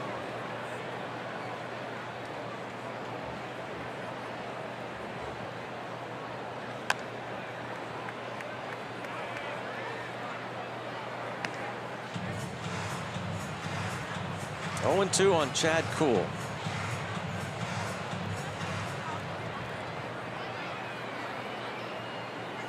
Josh Harrison hoping to get up here in the 5th.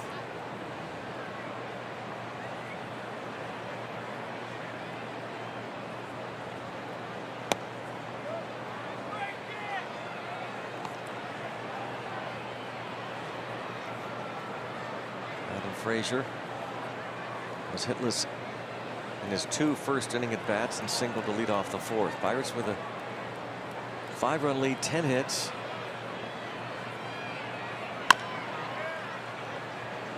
Kuhl going to bounce to the shortstop. Arcia throws him out.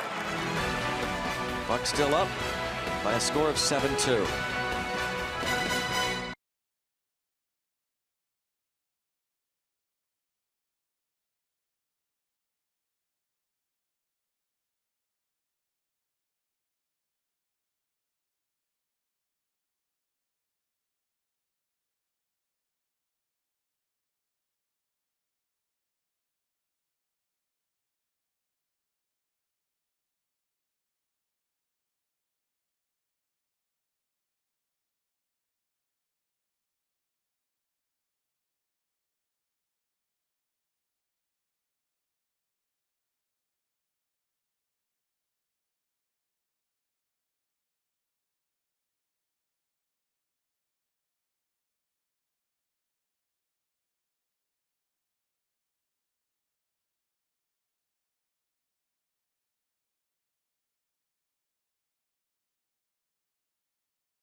Pirates Baseball on Root Sports is brought to you by the Chevy Colorado and your Western PA Chevy dealers.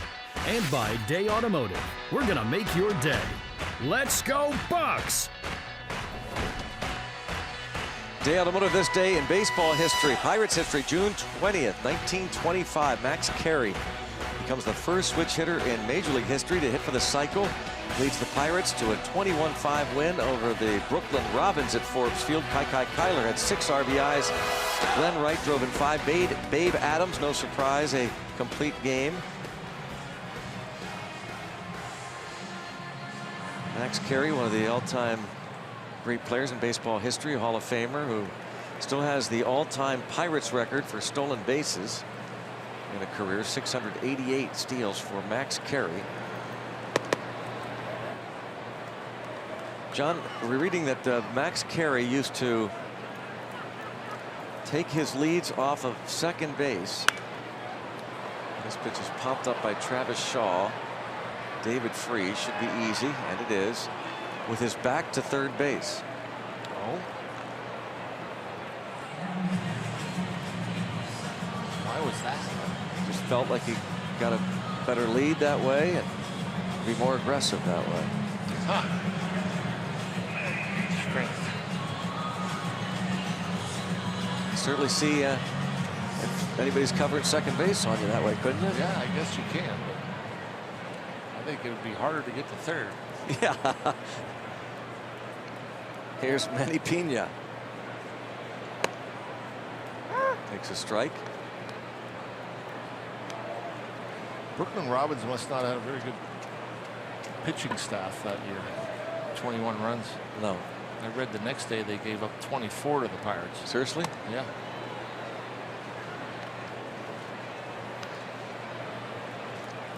It was the 1925 Pirate team that went to the World Series, beat the Senators.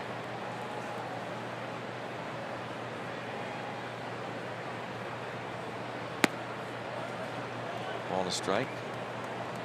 Max Carey became the 6th Pirate to, 6th time a Pirate hit for the cycle by 1925. It was 2 weeks after Kai Kyler had also accomplished that feat at Forbes Field. Now it's 3-1. A quick out for Cool. And he goes 3-1 on Pena. And if he's going to go 6, he needs to get efficient here. Yeah. Needs to get a couple outs in a hurry.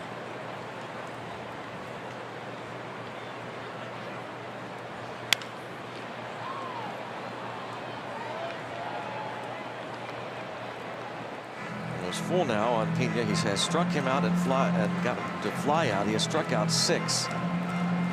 Back-to-back punch-outs to end the 4th. He has not had a 1-2-3 inning.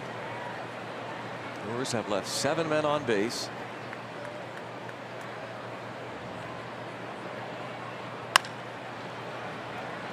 Freeze. 2 outs. This will be a big test here for Cool. Nick Franklin, who has hit the opposite field home run and doubled.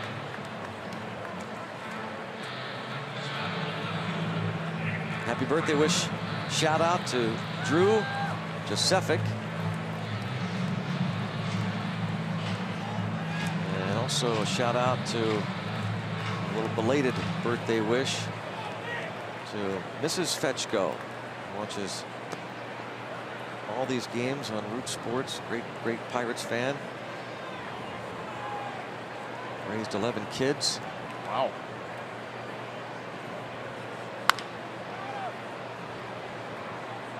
Mike and John among them. 1 ball, 1 strike to count. So again, happy birthday wish to Cora Fetchko of Natrona Heights. Recently turned 93. And thanks for being such a great Bucko fan.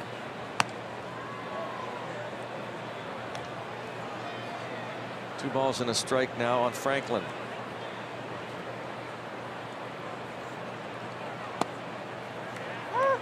Change up there in their first strike.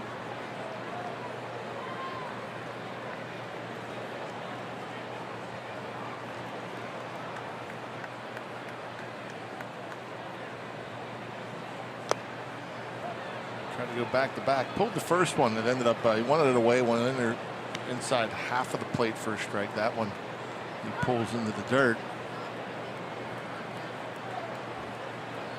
Full count.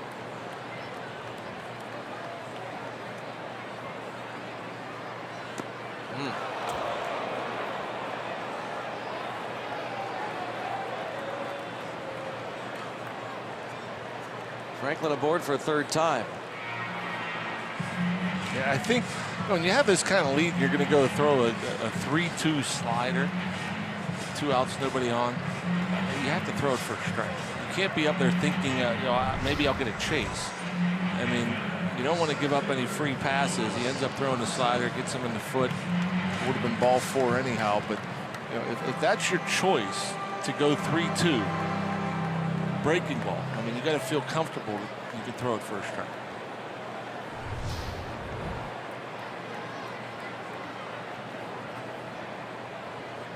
Lewis Brinson has walked and grounded out.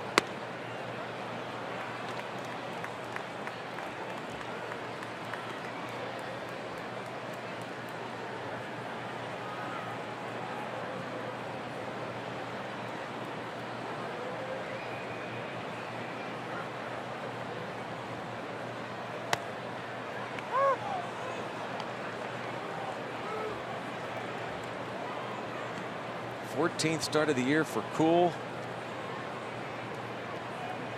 Mentioned earlier, he's not gone as many as 6 since April the 18th, his 3rd start of the year. Hit the other way, Polanco makes a fine catch. Nice recovery there from Polanco. Took a step in, had to reverse, and boy, those long legs, those long limbs, Yeah, just long enough. definitely came into play. Chad Cole might have a shot at 6 after that catch.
The 6th inning here in Milwaukee.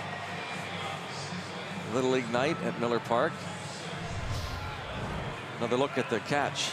Line drive at a corner outfielder is always the tough ones to get a good read on, and Polanco, again, a half a step in, but able to reverse field, and just enough length to pull it in.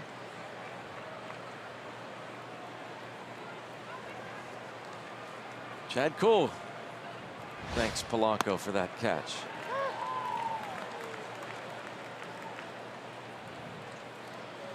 Josh Hader, the lefty, now faces Adam Frazier, top prospect in the organization. And just 3 1/3 innings, but 4 punch outs, a walk. He's yet to allow a big league hit.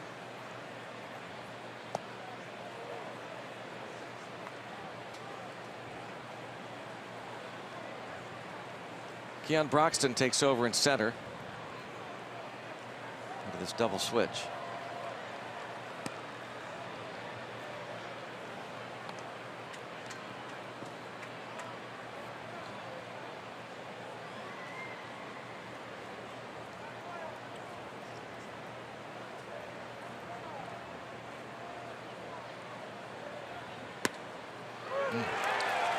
Fastball at 95. I'm guessing Adam Frazier probably thought that pitch was going to end up down below the knees, but man, it looked like it had some kind of carry. It looked like it just kind of stayed on the same plane. Let's see if it was down. You know, out of his hand, I thought it was going to be down, but man, that thing just stayed there, right at the knees, inside corner. But as a hitter, you see guys like that that have that carry on their fastball, a 4-seam fastball. I mean, it starts down. You think it's just going to continue down and out of the zone, but it just stayed right there. 23-year-old Josh Hader. Oh, that had to hurt. And there's another ball that hits Josh Harrison. 96 miles per hour. And that front thigh, and you know, we've talked about it a little bit. I mean, he's a little closer to the plate, and when he strides, his stride takes him even closer to the plate. You look at last year in 15, that's or 2015, ago, 2 years ago. Look how far he is off the plate when he gets his foot down. You know, he's a good foot or more. On the right, he's about 6 inches from home plate. And you know, there were times, I mean, I don't want to say he dives at the ball, but he does, you know, you see he strides towards the plate. He's able to reach pitches that are away off the plate. But I think from 15 to 16 to this year, he's just kind of getting closer and closer to home plate. And then when he strides, and again, he strides, and we've seen it this year quite a bit, even last night, when he lands on that front foot at times is on the front of the batter's box, the right-handed batter's box. So that's only just a few inches from the plate. So as a pitcher, you don't have to miss that far in to end up hitting him. It is just remarkable, though, that he's been hit this much already this season, 14 times to lead the league.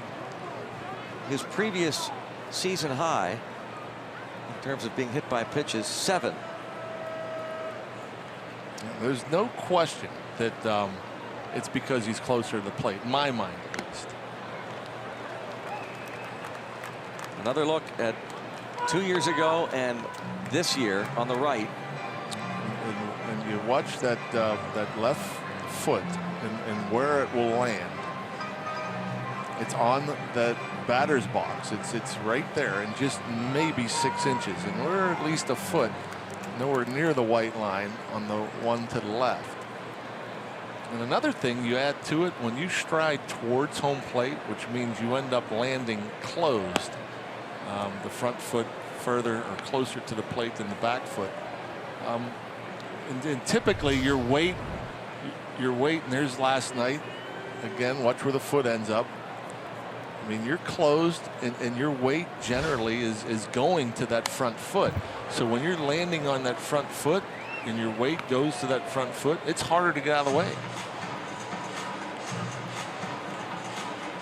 And so obviously having a lot of success is Josh Harrison, sitting right around 300 the entire year.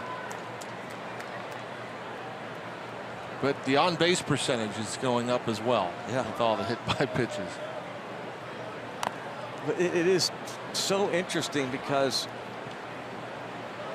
again, 14 already. The Pirates' record, by the way, Jason Kendall twice was hit 31 times in the season. So right now, Jay is approaching that halfway mark toward that Pirate record. But the remarkable thing, John, is that he's hit below the waist all the time. Yeah. I mean, have you seen over the years a player hit this much below the waist? Not that I can recall. And again, I think teams know that Josh is more of a free swinger. He's not a guy that's going to go up there and work walks. And he'll draw his walks, but he's not up there looking to walk. He's up there looking to hit. And he has that ability to hit pitches that are off the plate. Popped way up there, and Eric Thames will make the catch. And he has the ability, and I've always thought that, and there's times where I've thought he was even further from the plate than what we showed you in 2015. And he'd still be able to go out there and hit pitches like breaking balls down and away off the plate, just because he has that ability. He has such good hands as a hitter, so he can go out there and slap a ball on the right or slap the ball up the middle and still be able to cover when they pitched him inside. Okay, and so I think now that he's closer to the plate, he sees less pitches away, because I think teams know he can hit that pitch that's off the plate away, and so they have to try to get him out in. And not only in with the fastball, but in with the breaking ball. And if you're going to get breaking balls in, generally speaking, they're going to be down and in. I mean, he's been hit with quite a few breaking balls, and fastballs as well, but I think that's another way that they're trying to attack Josh, is with pitches inside. And if you miss, and it's obviously if his foot's landing on the batter's box line, you don't have to miss much inside to get hit. He was wanting to go here. Yeah. He started to go, put on the brakes. By the time Hader realized it and threw over, Josh had time to get back. Waiting to see if they want to challenge. No.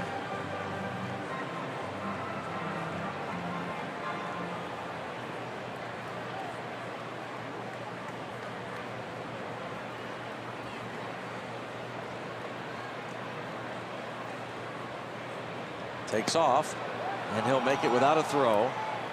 Josh Harrison, 7th stolen base. And the fact that he was nearly picked off did not scare him off from attempting the steal, and he makes it without a throw. Well, that's the one thing we know. Jay, he's going on first move there. Got the huge jump, no chance. Even if the handle was able to be, the pitch was able to be handled by Pena. But the one thing he's not is fearful. Fearless. He is fearless. Yeah. Yes, he. And again, I thought he set the tone right there in the first inning on the base hit by Polanco. The ball was hit hard to right. He didn't hesitate. He went first to third.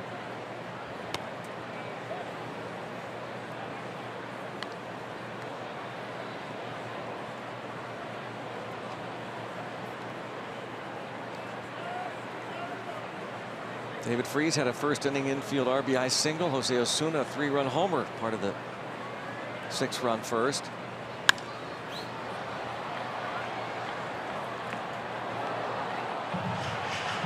Jay twice hit by pitches in this ball game.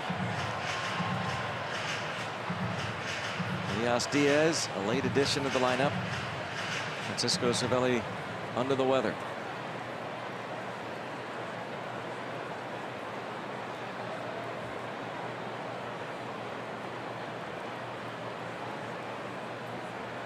Josh Hader, the Brewers' top pitching prospect, strikes out Freese. A couple of punch outs. 7-2 Pirates.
Pitch went to third on a base hit to right. David Freese, an infield single, scored Jay Hay. Andrew McCutchen then with the bases loaded, a 2-run single. Jose Osuna getting the start at first base tonight. Hits his 5th home run of the year and his 2nd off of Zach Davies to make it 6-0 after Nick Franklin homered in the 2nd. In the 3rd, Andrew McCutchen, a no-doubter. 2nd in as many nights, his 14th of the year. He's 3 for 3. Chad Kuhl goes only 5. But kept the Brewers, for the most part, at bay. They would strand, in his 5 innings of work, 8 men. He's done for the night. 7 hits, a couple of walks, 6 strikeouts. Andrew McCutchen, 3 of the 10 Pirate hits. Well, it's up to the bullpen to hold the Brewers down. Edgar Santana, his 5th big league appearance.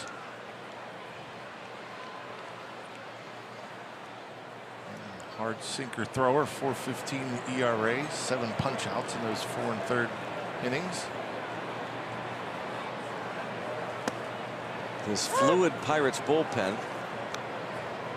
And Hurdle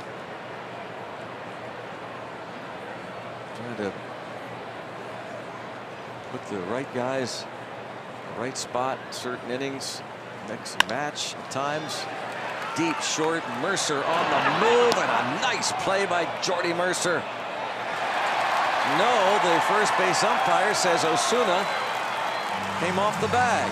First base umpire is the crew chief, Jerry Lane.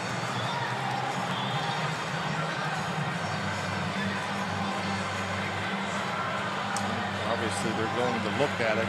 You saw Jordy Mercer got that throw off, and he's so accurate even when he's on the move. But that ball getting there well before Arcia. They're going to challenge it.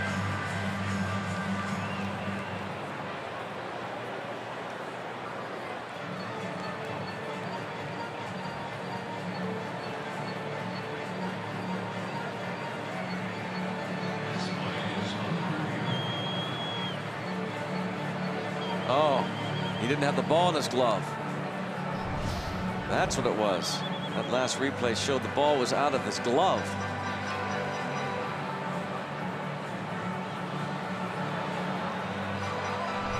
Question is,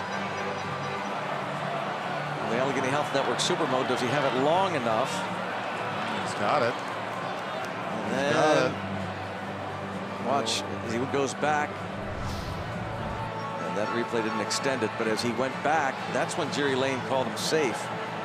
He wasn't able to keep control of the ball.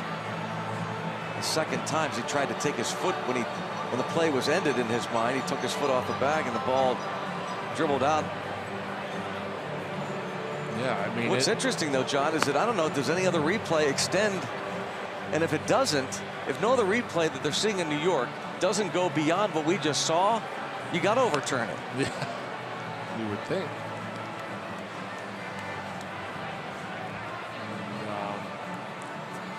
Yeah, that's kind of bizarre. I mean, definitely. Let's see how far this replay goes. Yeah, I mean, looks like the foot's on the bag. The hop. So now he's trying that. If the replay continues, that doesn't. As he tries to come off the bag when the play is over. See if he.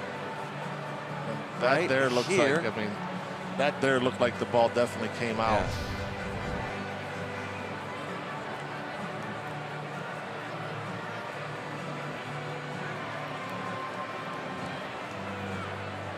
He's safe.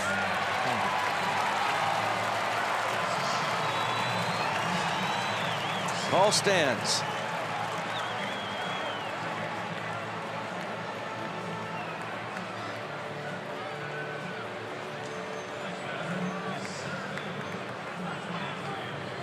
Now, how do they roll it? Who do you give the error to? Is it an error or just a hit? Or they give it a hit? I mean, when the ball arrives in time, the ball's caught in time. They give him an error. Osuna. Here's Keon Broxton, his first at bat.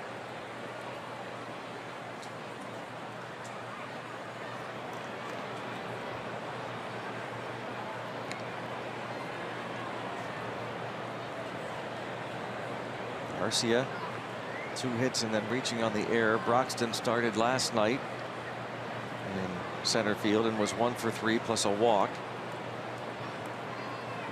Edgar Santana last pitched on Sunday against the Cubs.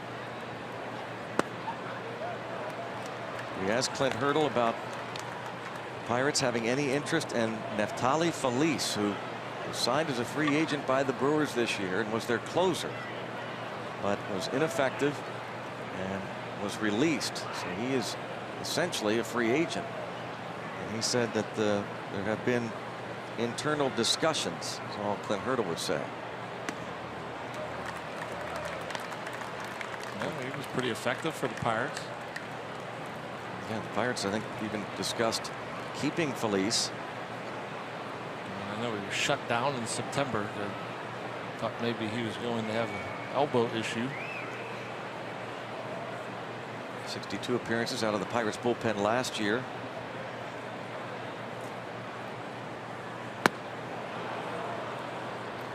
That's a guess swing right there.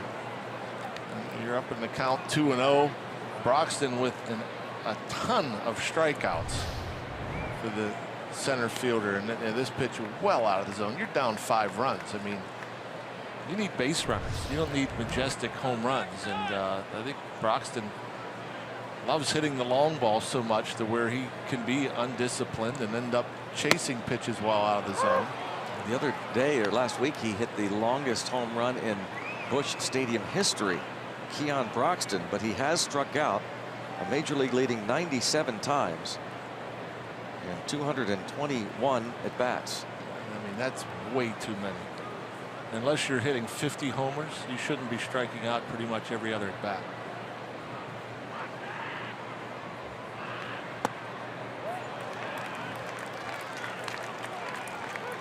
Three and 2 on Keon Broxton, traded over before last year from the Pirates for Jason Rogers. So Tom Prince there, give a sign to Elias Diaz.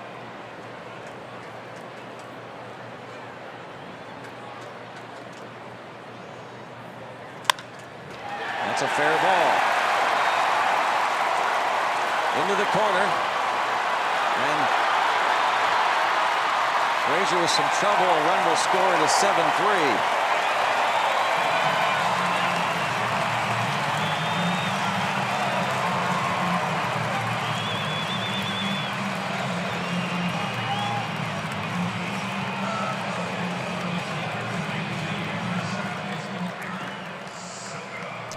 Two-seam fastball running in on Broxton, able to get the bat head out, get it inside the line past David Freese.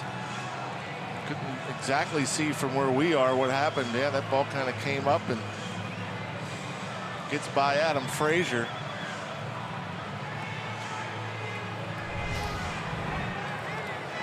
A double for Broxton. Scores Arcia. Ray Searage talking to the young rookie. Play down the corner, always a tough play, especially when you have those angles. Right field, it's a little more, almost at a right angle, and the ball will go in there and kind of stop. Not the case down there in left field. And the only thing you could do differently, what Adam Frazier could have done differently, is kind of given himself a little more room, not get so tight into that corner where that ball can take a crazy hop and get by you. But just hard to predict. So Ray Searage buying some time for the bullpen. It's Tony Watson gets up.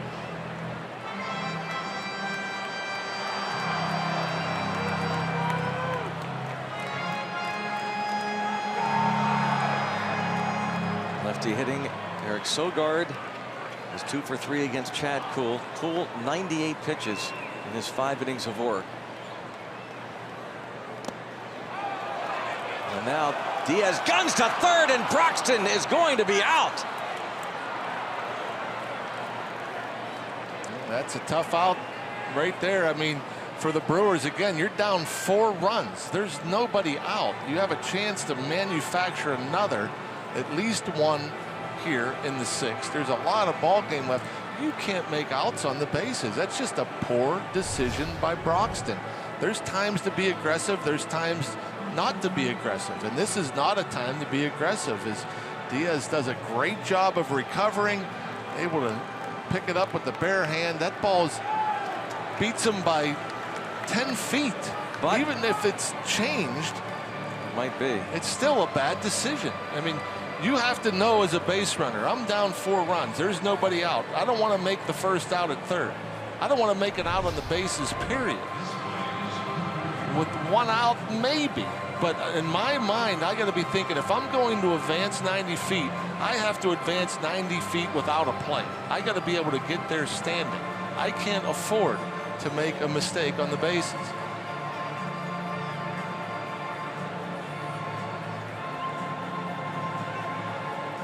Craig Counsell and the Brewers challenge the call on the field by third base umpire Mike Estabrook. The out call Broxton checking out the huge video board in center, as is Elias Diaz. And Counsell. And the umps. Part of it looks like that he may have gotten.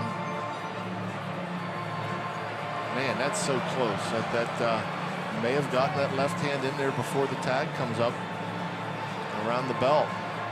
He is out. So earlier in this inning, the Pirates challenged the call at first. That call stood. This call is confirmed. Kickoff by Diaz, 2-5. A big first out.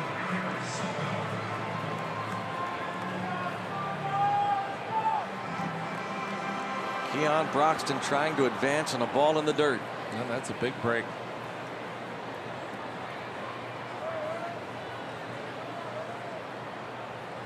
Eric Sogard. 1-1.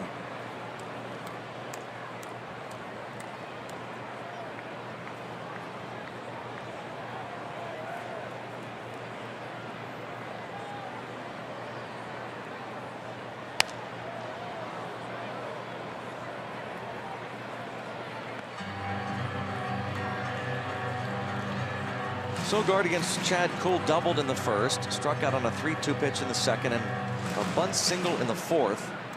He had 2 on with 1 out after that bunt hit, but Kuhl struck out the next 2 batters as Broxton back in the dugout thinking about that bad play after the double. 2-2.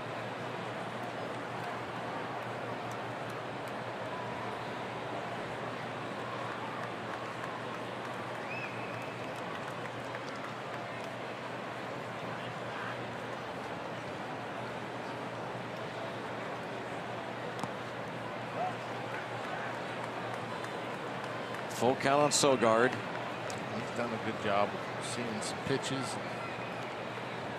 hitting the mistakes. Eric Thames on deck.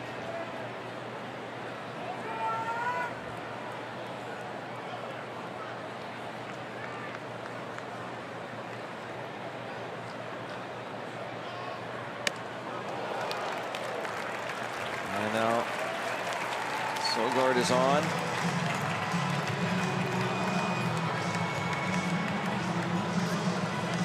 That's going to be it. That out at third looms even larger. I mean, could have 2 on, nobody out.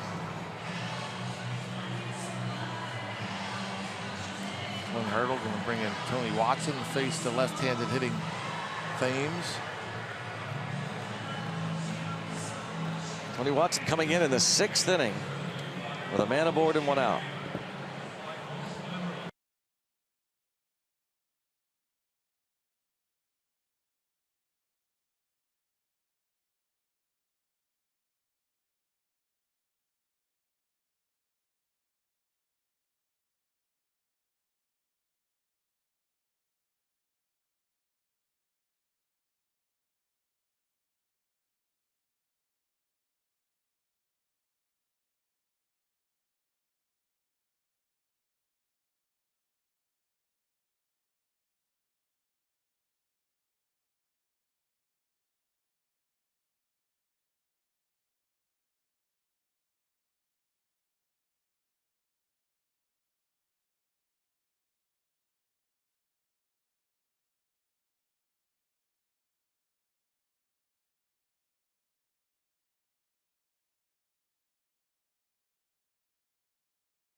Thrones night on Thursday, June 29th, when the Pirates host the Tampa Bay Rays in interleague play. at 7:05. Purchase now and get a House Pirates Game of Thrones Stein with your game ticket. Head to pirates.com/Game of Thrones. Edgar Santana done after facing 3 hitters in the 6th. Got 1 out. Error was charged to Jose Osuna. And now Tony Watson. 4-1, 4.65. The ERA, his 30th appearance, 31 innings. Just hard to believe that Tony allows opponents to hit .305 so far this year.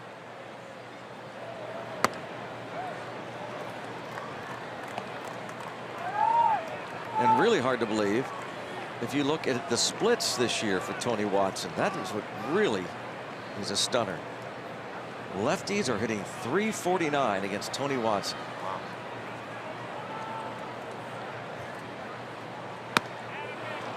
Good slider there.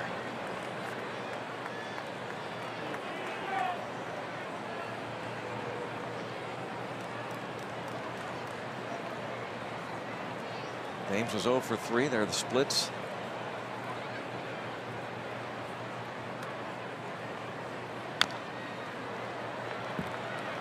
All the home runs coming against righties. Watson did pitch a couple of scoreless innings against these Brewers in the middle game of the series back in May. A game the Pirates won 2-1 in 10. He got the win.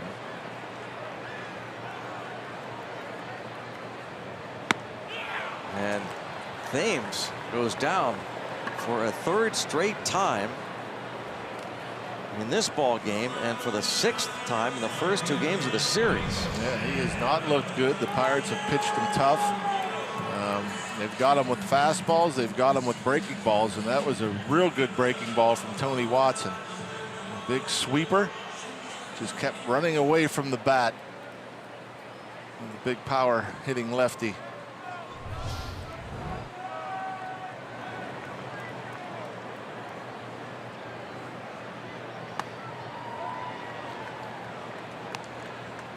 Domingo Santana also 0 for 3 against Chad Kuhl.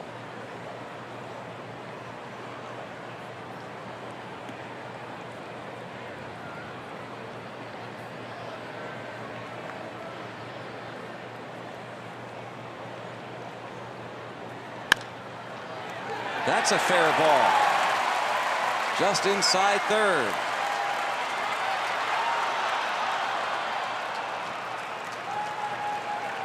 It's a double for Santana. That snaps his hitless string. It was 0 for 17.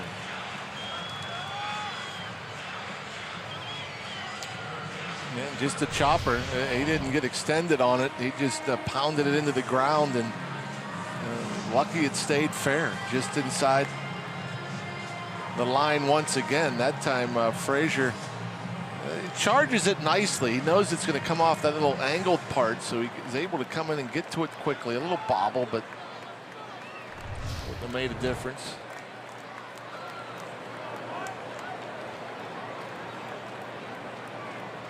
Travis Shaw, 1 out of 2 plus a walk.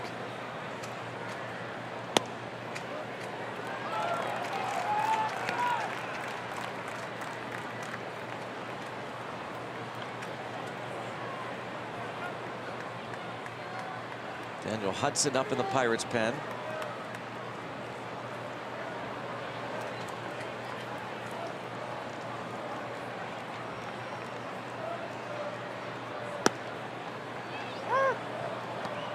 Shawboy picks that leg up early and just kind of waits. Big breaking ball. Looked like that front leg was up for 3 seconds before that ball finally got into the mid of Diaz.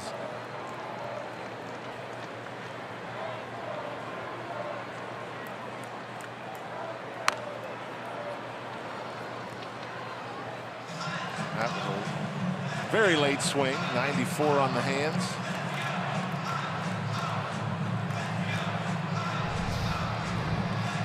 Gets it up early, holds it up there, and didn't get it down in time. You don't get that foot down in time, you hit the ball behind you like that.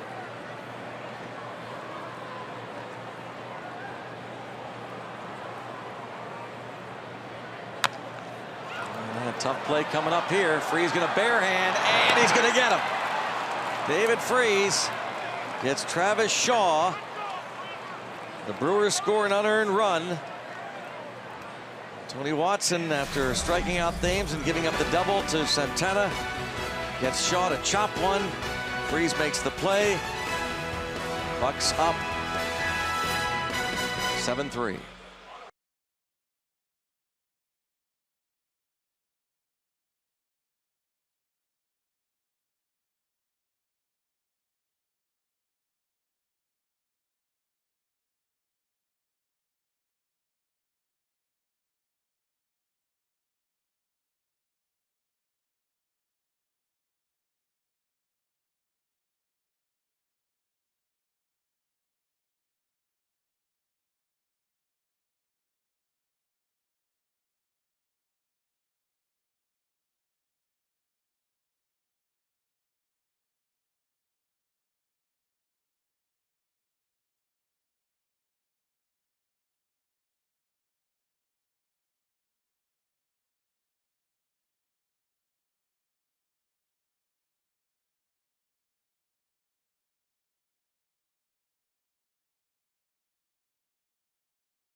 Go to the 7th inning. David Freese, fine play. It's Travis Shaw, a barehand play. That was a heck of a play. Shaw, not a very fast runner. I like the way Freese was positioned, really. You know, 2 strikes. He's not playing too deep or too far off. Just for that play, a little dribbler, being able to be in a position to make the play. He does the off-balance throw as well as anybody. Elias Diaz chops one to the right side. Hader covers. There's another look. Yeah, not playing too deep or too far off. And again, that's a little swinging bunt, and had to do everything perfectly. The bare hand, the accurate off-balance throw, and the frustration is, I'm thinking Shaw probably thought he had himself an infield hit. Freese says no. There's Andrew McCutchen.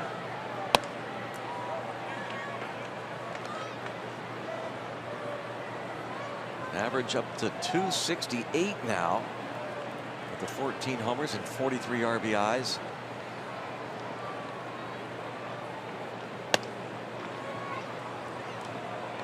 Facing this top pitching prospect in the Brewers organization, Josh Hader, who figures to be a starter.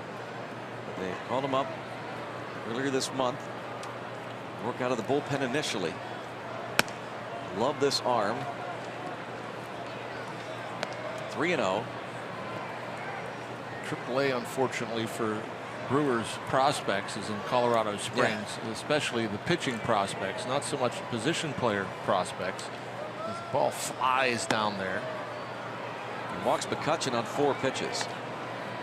But yeah, you look at his AAA numbers in 12 games started and see a 5.37 ERA. He's thinking, wow, top prospect. 5.37 ERA. Pop-ups go for homers down in Colorado Springs. They picked him up, deadline deal 2 years ago from the Astros. One of the players they got for Carlos Gomez and Mike Fiers. Originally drafted by the Orioles.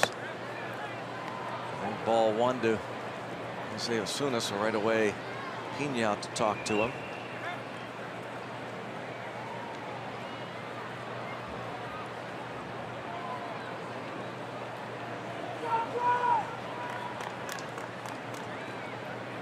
players, boy, they look like the big hair and the beard. Yep.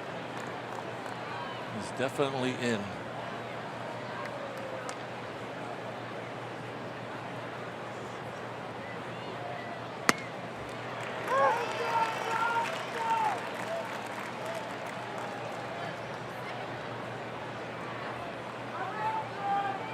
Somebody's got the beard.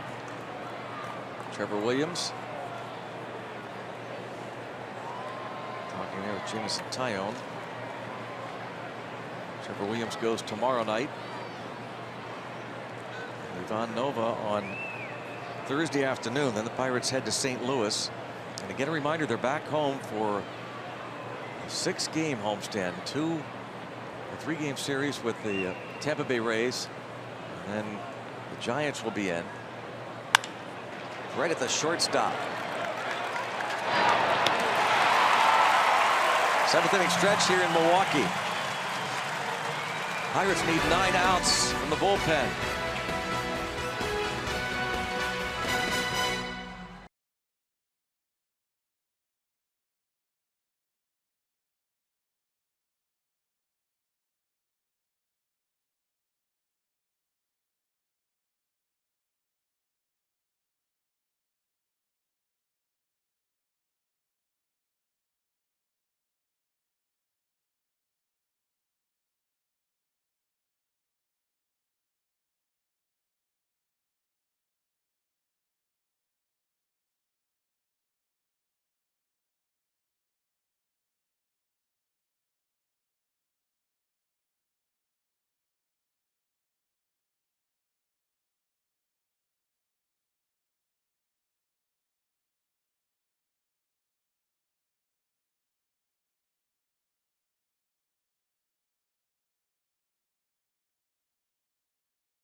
Telecast is presented by the authority of the Pittsburgh Pirates and may not be reproduced or retransmitted in any form. And the accounts and descriptions of this game may not be disseminated without the express written consent of the Pittsburgh Pirates. Check out the Nissan Road Ahead. Tomorrow night we join you at 7:30 for Game 3 of this 4-game series. Trevor Williams against Junior Guerra. And then Ivan Nova starts the concluding game of this 4-game set on Thursday afternoon, 1:30. We'll join you with Chase Anderson. Pitched very well for the Brewers this season.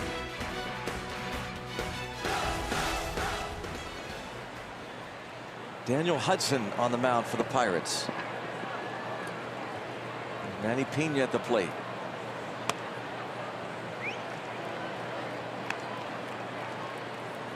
Hudson, 34th appearance. 1-2, 4.97 the ERA. 28 punch outs in 29 innings.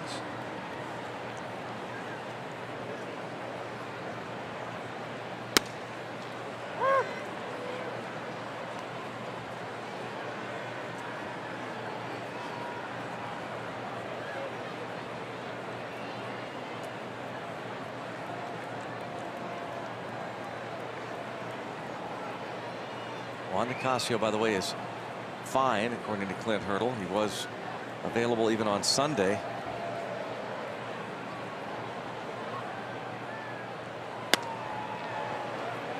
That fastball just explodes by Pena there at 96.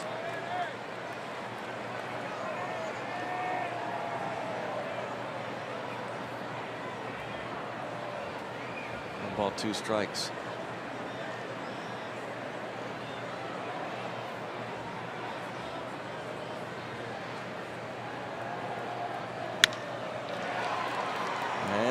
This will be the first out. Daniel Hudson gets Pena to start the bottom of the 7th. The left fielder. There's Juan Nicasio after his very brief outing Friday night. Talked of fatigue. Friday night he threw 6 pitches. But the next day, Clint Hurdle said he felt some fatigue to the 3rd batter he faced, Tommy La Stella. But he was ready to go Sunday if need be. Pirates ended up losing 7-1. And last night it was Garrett Cole's game. Pirates won big 8-1. Jan Mariñas finished up. I have to assume we'll see Juan tonight, unless the Pirates break it open in the top of the 8th.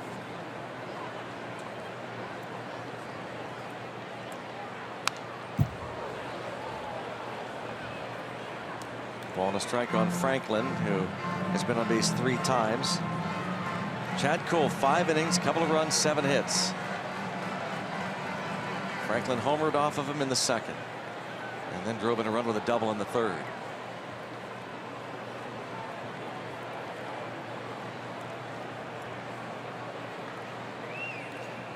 Have you seen on scoreboards anywhere where they show the hit speed? I've not, but I don't pay much attention. I'm just, they have it here. I don't remember seeing it anywhere else. No.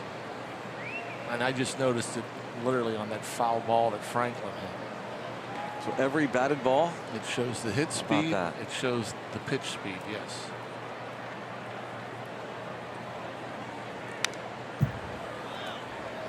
Even on a foul ball. Yeah. My goodness. Isn't that crazy? Yeah. I don't know who developed this thing and figured this out, but it is truly remarkable the things that the computer can figure out in a snap of a finger. Miles per hour of the runner, how fast he's running, you know, how much distance he can cover, outfield play, route efficiency. There's Mercer in shallow center field, and he gets him. Retiring Franklin. Nicely done by Jordy. You know, the ball wasn't hit all that hard. It wasn't barreled. Mishit it a bit, so Jordy was able to get over there. You see off the end of the bat. Jordy knows he has time. He shows off that strong throwing arm.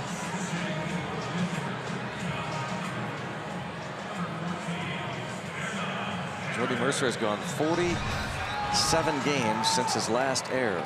Going back to April 26th.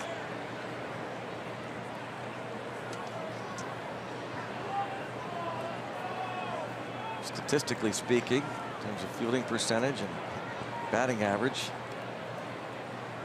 right up there as one of the top shortstops in the league.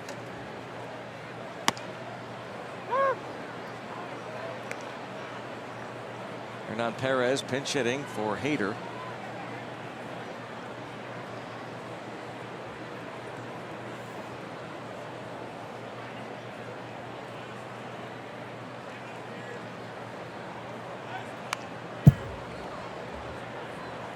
Out in front 0-2.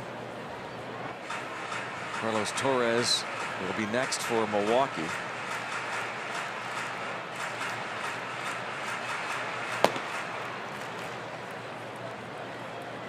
Bucks have not been able to retire the Brewers in order tonight, nor has a Brewers pitcher, Davies or Hader, retired the Pirates in order.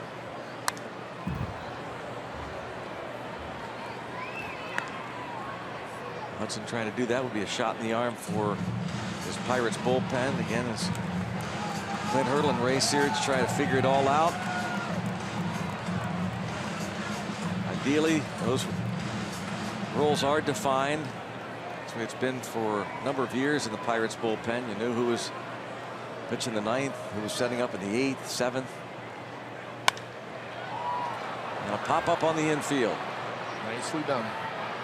Daniel Hudson, 1, 2, 3 in the bottom of the 7th. Go to the 8th. Bucks up by 4.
See light. All active duty, reserve, veteran, and retired service members and their families get $10 off select Sunday through Thursday home games at PNC Park.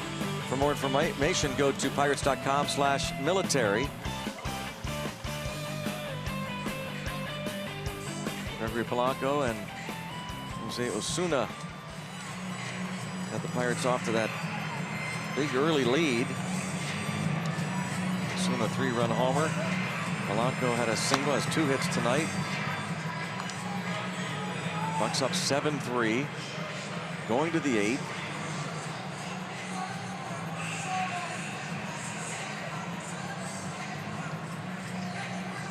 Carlos Torres, his 37th appearance, pretty much an inning per game, 29 punch-outs.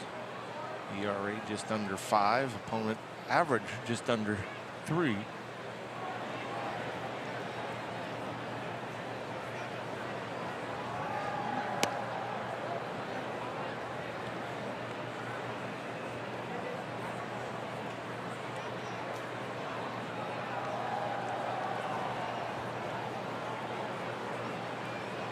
Want to know on Mercer? Up the middle. Jordy Mercer already extended his hitting streak to 10 straight games with that triple in the first. He's 2 for 4.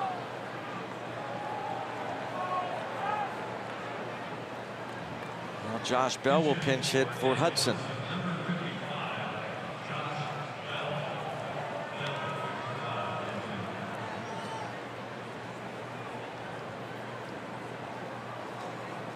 Juan Nicasio will indeed pitch the 8th.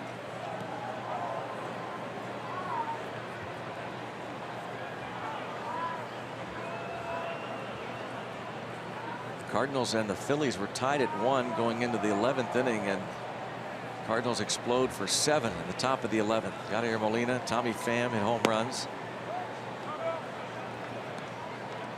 So if the Pirates get 6 more outs and win tonight, they and the Cardinals will be 4 back.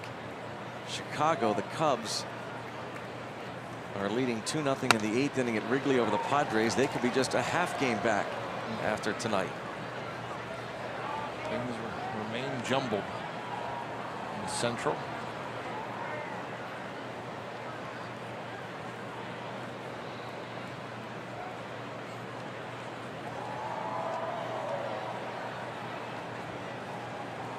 All the wins are out west this year. Yep. It seems like at least the last 3-4 years they've all come out of the Central.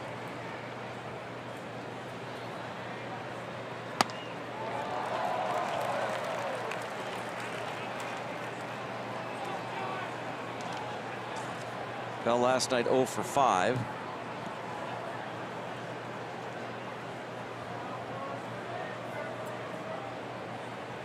won for his last 11.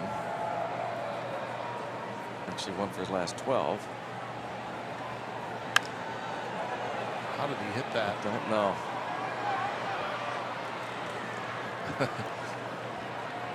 Name steps on the bag and one down. And we've talked about it before. The way he can kind of manipulate his hands and pull them in. Well, he really pulled them in. Wow. That pitch almost hits him. In just kind of protection mode. And so it's one thing to be able to go and make contact with the ball, but to keep it fair, how do you make that stay fair? Look at that. That's crazy. That is exactly, Josh.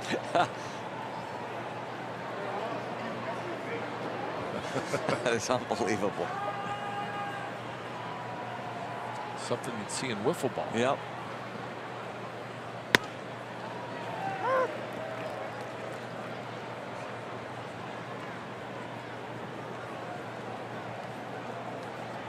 Talking about it on the bench. Laughing about it on the bench.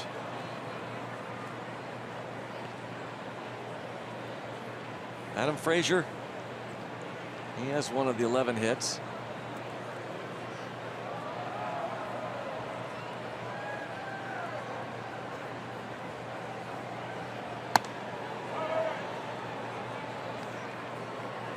Bucks won 8-1 last night, and recreating the Josh Bell at bat, David Freese.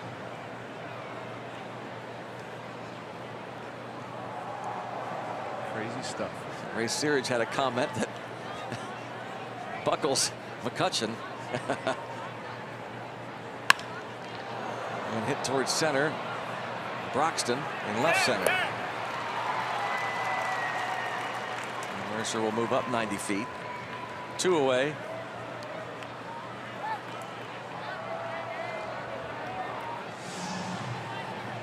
Bring up Josh Harrison. And Jordy Mercer, best batting average in the major leagues since May 22nd, and 2 more hits tonight. Talked about McCutchen and Mercer and Freese. We started this telecast, what they've been doing in June, and they keep it going.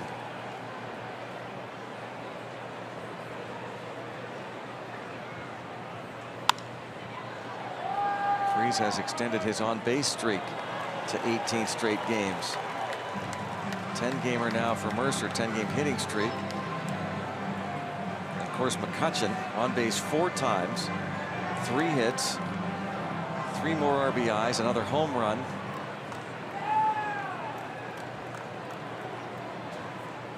He's hot. Well, he can't wait to get up there again.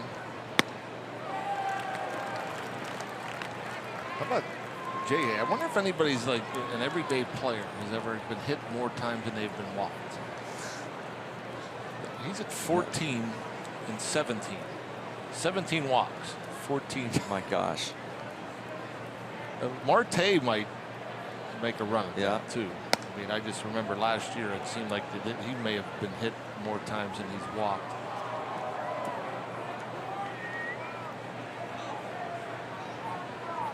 Hit twice tonight.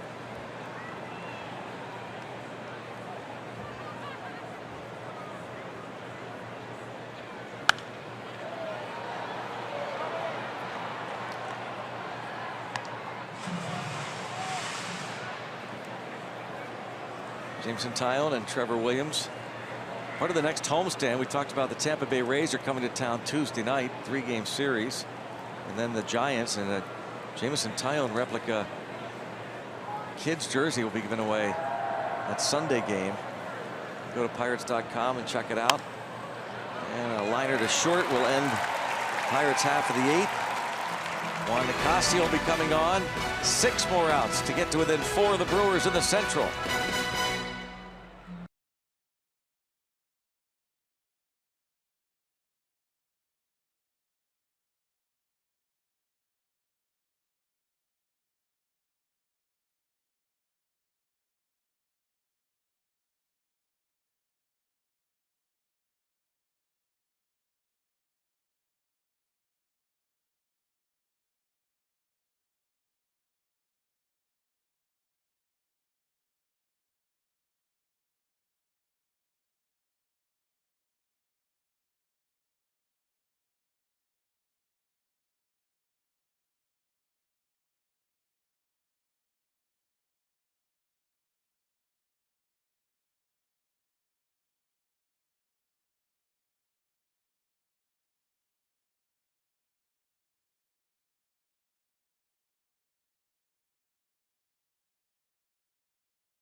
shots to the sounds of the Clarks. They're coming to Stage AE this Saturday night. Scott Blasey and his crew.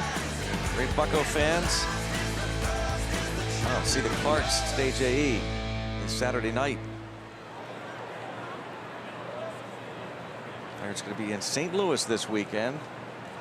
Juan Nicasio now. This is Orlando Arcia.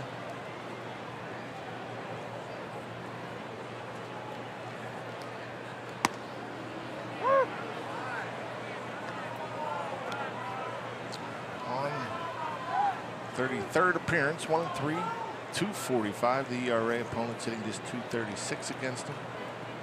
Just over a strikeout per inning. This is his first outing since Friday night. They gave up 4 runs in that 9th inning. The Pirates were up 4-3. Jason Hayward, who has great career numbers against him, doubled on the first pitch. Wilson Contreras followed with an RBI double. Timely Listella next singled.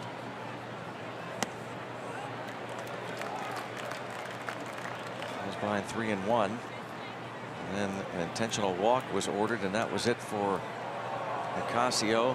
Tony Watson came on, gave up back-to-back hits, a disastrous 6-run 9th.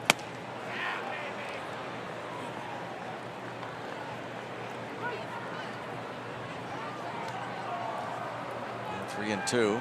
Maybe a little help on that 3-1 pitch.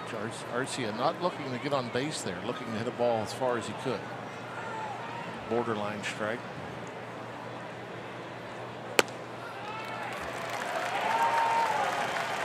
Free pass to start the 8th.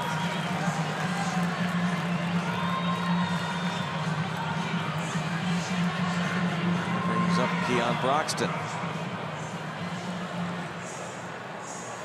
Well, almost 24,000 on hand tonight, hoping their Brewers can rally. Tom Prince. Like Clint Hurdle wants for Rivero up.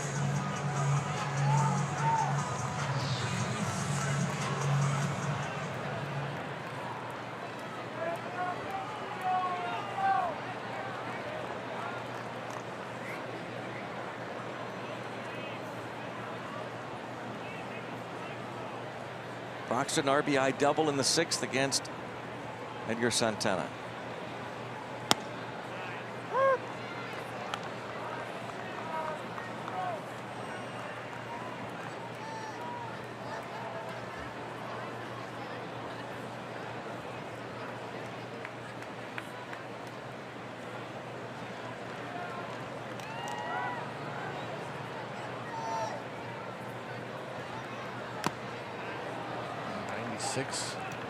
Blows it by him.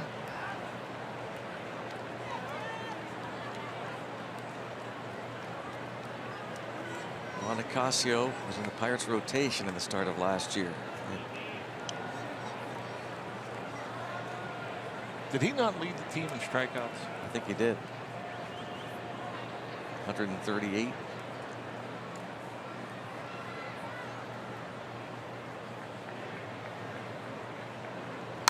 It's a little shocking he hasn't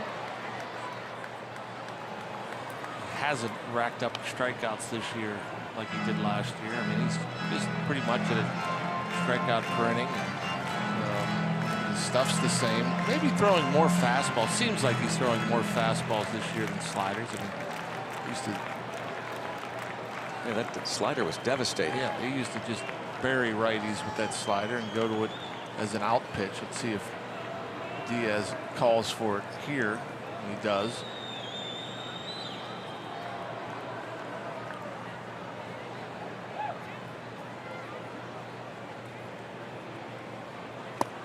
And gets him with it.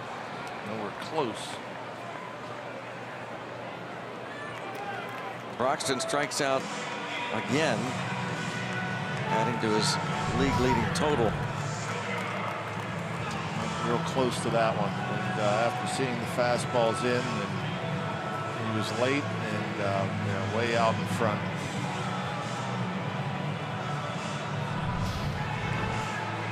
Nicasio now faces Eric Sogard.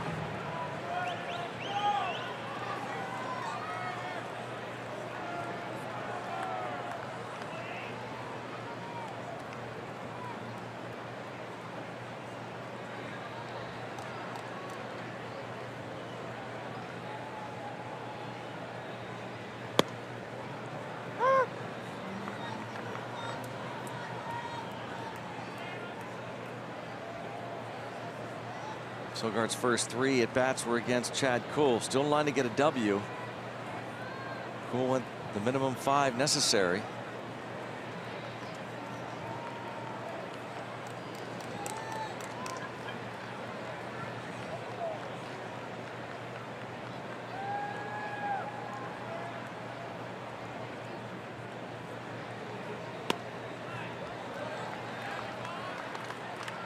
A ball and a strike.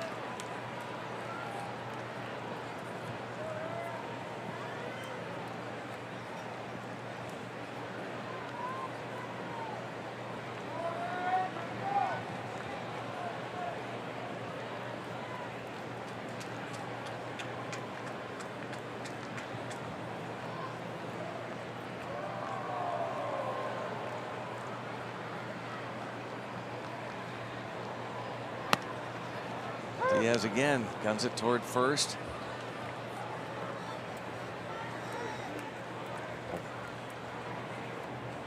Shouldn't worry too much about the running game, up by 4. 1 ball, 2 strikes. That last pitch, a strike called to Sogard.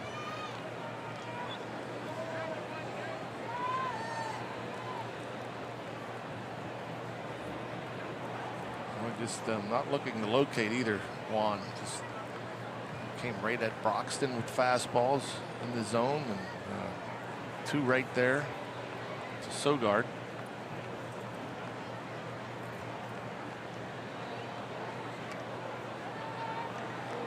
I wonder why bother even. Yeah. What difference does that guy make over there at first base? You're up 7-4. And knowing Craig Counsell, he's not going anywhere.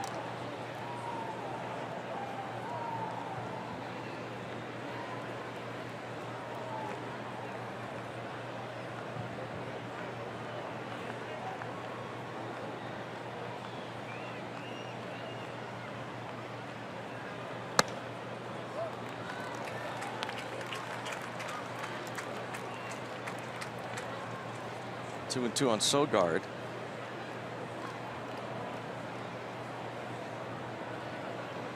And Nicasio working with Elias Diaz, the rookie. You know, Francisco Cervelli and he have developed this thing where Cervelli says, okay, hurry up or slow down. But Nicasio very methodical now. Pretty much the same pace.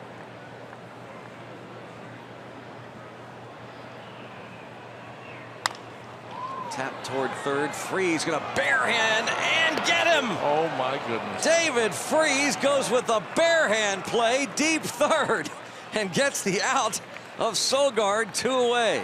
Yeah, that was trouble right off the bat. You're thinking, well, that with Sogard with decent speed, a chopper where Freese had to go to his right. You don't know if he'd have a play, but not only does he have a play, he has a barehand play. That's 2 in a row for David Freese. 1 big one to end the bottom of the 6th inning here, out number 2 in the 8th. And I think that's the only way he gets him. That's just one heck of a play. He knows what he's doing. He's going to act like, oh yeah, I'll shut my eyes, hope to get lucky. But boy, he can play some defense.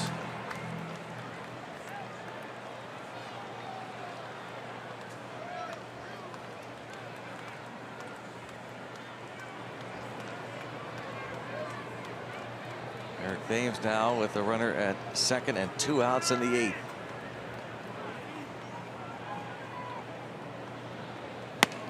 Yes, Robbie is downstairs and he knows what some of those folks were yelling, some of his teammates. Robbie? Yeah, you saw him looking back there at the dugout. That was actually his reaction to Garrett Cole asking him a question from the Pirates dugout. That question was, hey, do you want me to hold your glove for you while you're out there?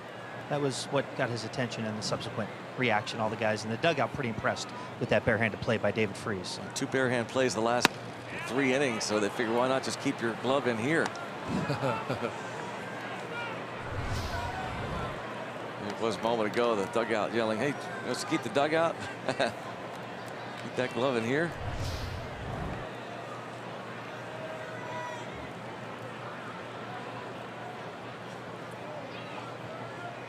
Oh, 1-2 on Thames. Can Nicasio make it 4 straight punch-outs of Thames? Oh my goodness. Yes. 4 straight Ks of Eric Thames. 7-3 Pittsburgh.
Brought to you by Barrel. Visit Barrel.com to learn more about our 3 conveniently located collision centers. And by Levin's, the official furniture and mattress supplier to the Pittsburgh Pirates. For the best quality, service, and value, shop Levin's. Let's go Bucks! 7-3 Pirates lead. Go to the 9th here at Milwaukee. Game 2 of 4 with the Brewers. David Freese on deck. That outstanding play, the bare hand. And now Gregory Polanco looks for his 3rd hit of the game. Faces Carlos Torres.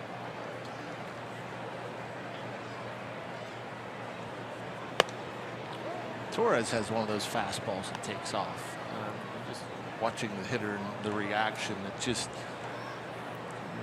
one of those deceptive fastballs that looks like it's thrown a lot harder than it actually is.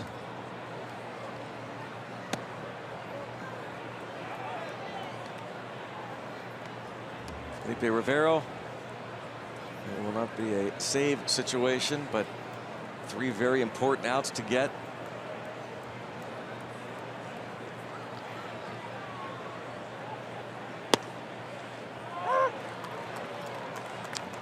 Wasn't sure about that one, thought it was down. Similar to the pitch we talked about with Adam Frazier. You know, there's certain pitchers that throw that fastball. Frazier was caught looking in the 6th. The ball looks like it's down and it just kind of stays. That one was down though. It kind of stays on the same plane. Foul back. 2-2 on Polanco.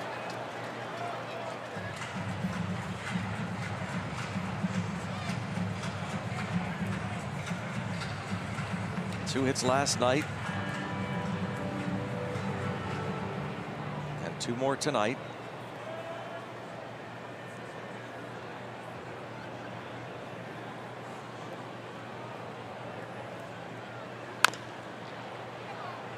Foul. A lot of youngsters on hand, Little League night. Pirate fans, see a lot of those as well. This 4-game series, close to 24,000 were here at the beginning. Well, last night we had the Pittsburgh chapter of Hogs here at Miller Park. The Harley Owners Group, led by Greg and Cassidy Haas. They rode their Harleys from Pittsburgh for last night's game. They rode to Loudington, Michigan, took the ferry across Lake Michigan to Milwaukee. It's fastball by him at 93 upstairs. And we got a bunch of pictures, tweets, Instagram Mentioned Little League night, hashtag Bucks Booth. See Tom Robinson with his Little League picture. Kingsport, Tennessee in 1971. And the Post-Gazette, Stephen Nesbitt. Proud Pony team. Thanks for those. And keep submitting your photos. Salute your Little League team, your players. Hashtag Bucks Booth. Try and get to some more tomorrow night.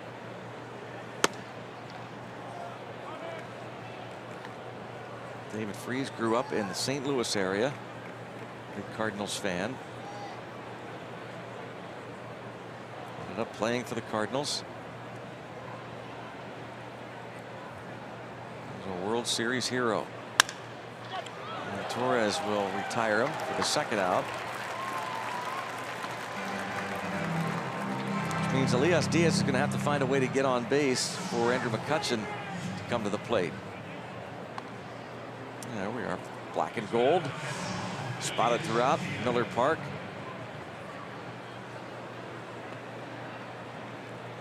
Great place to come visit. Yeah, it is. Yep, great secret. Bucco fan, and we come here 2 more times, make the trip up. And this division, again, it's there for the taking, and the Pirates 3 outs away from creeping to within 4 games.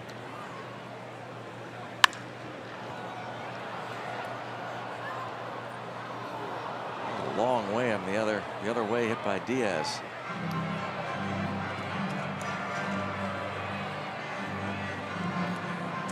He is 1 for 4.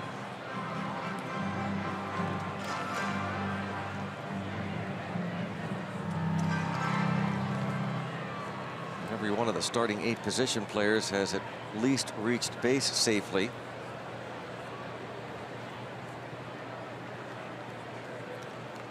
Six-run first inning for the Pirates. He jumped on Zach Davies. He allowed 7 runs in his 5 innings on 10 hits. Andrew McCutchen with 3 of them, including the home run that led off the 3rd.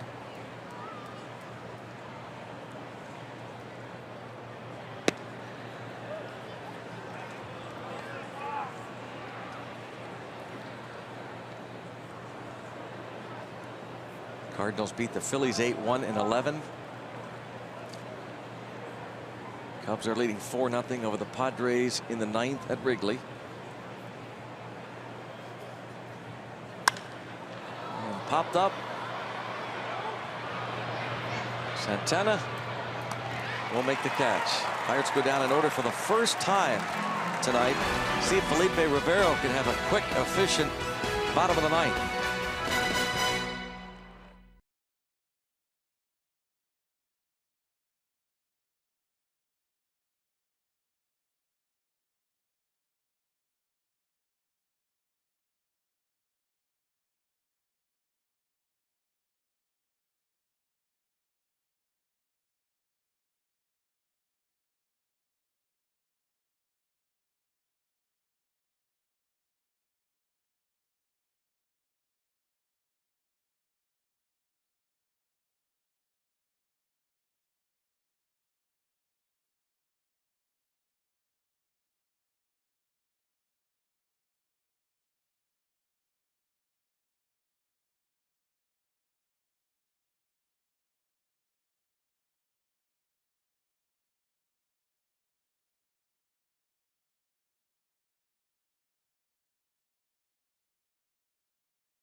Game 2 of this series, Pirates and Brewers continue the 4-gamer from Milwaukee tomorrow night. Trevor Williams scheduled to take the hill for the Pirates. Brewers go with Junior Guerra. Coverage begins at 7:30 with Pirates pregame presented by WB Mason. Pirates, Little Leaguers. Trevor Williams will look to match what Garrett Cole did, and to a degree Chad Kuhl, who gave the Pirates 5, was hoping to go more, but gave up just the 2 runs on 7 hits.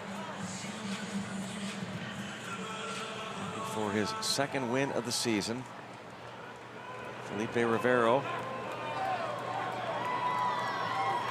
37th appearance, .72 the ERA, 41 punch-outs.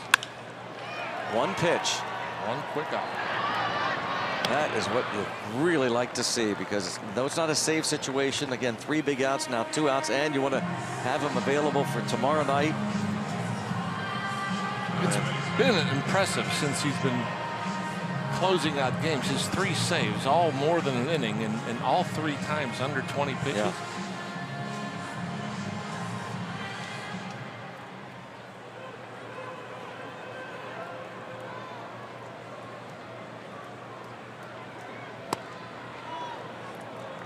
Oh, 0-1. Travis Shaw.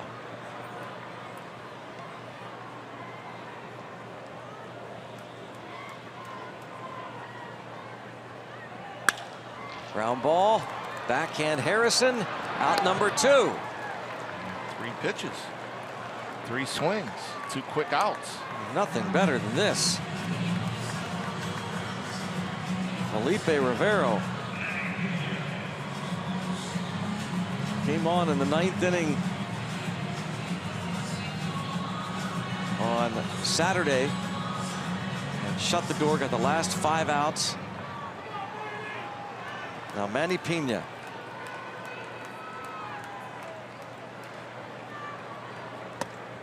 There is this debate about the Pirates wanting to use Rivero for important outs, maybe outside the 9th inning. But when you have a dominating guy who could close out games, it's so disheartening for the opponent. Oh, He yeah. knows that you've got to have the lead before you reach the 8th inning. Rivero has shown he can get 4, 5, maybe even 6 outs. It's pretty remarkable. I mean, the only guy you can even think of talking about is Chapman. Yep. I mean, this is Chapman-like stuff. Yep. I mean, maybe not quite the velocity, but what he lacks in velocity, I think he has in pitchability with secondary pitches. Good changeup, good slider, good curveball. Can throw them all for strikes. 1 ball, 2 strikes. To left, Frazier coming on, and a diving catch by Adam Frazier. So raise the Jolly Roger in Milwaukee for a 2nd straight night. Get the Bucks to within 4 of the Brewers. And he couldn't ask for anything more. You come into Milwaukee and the 1st place team. The Bucks are swinging the bats better, but you get 2 good pitching performances from Cole last night. Chad Kuhl able to pitch into and out of some trouble.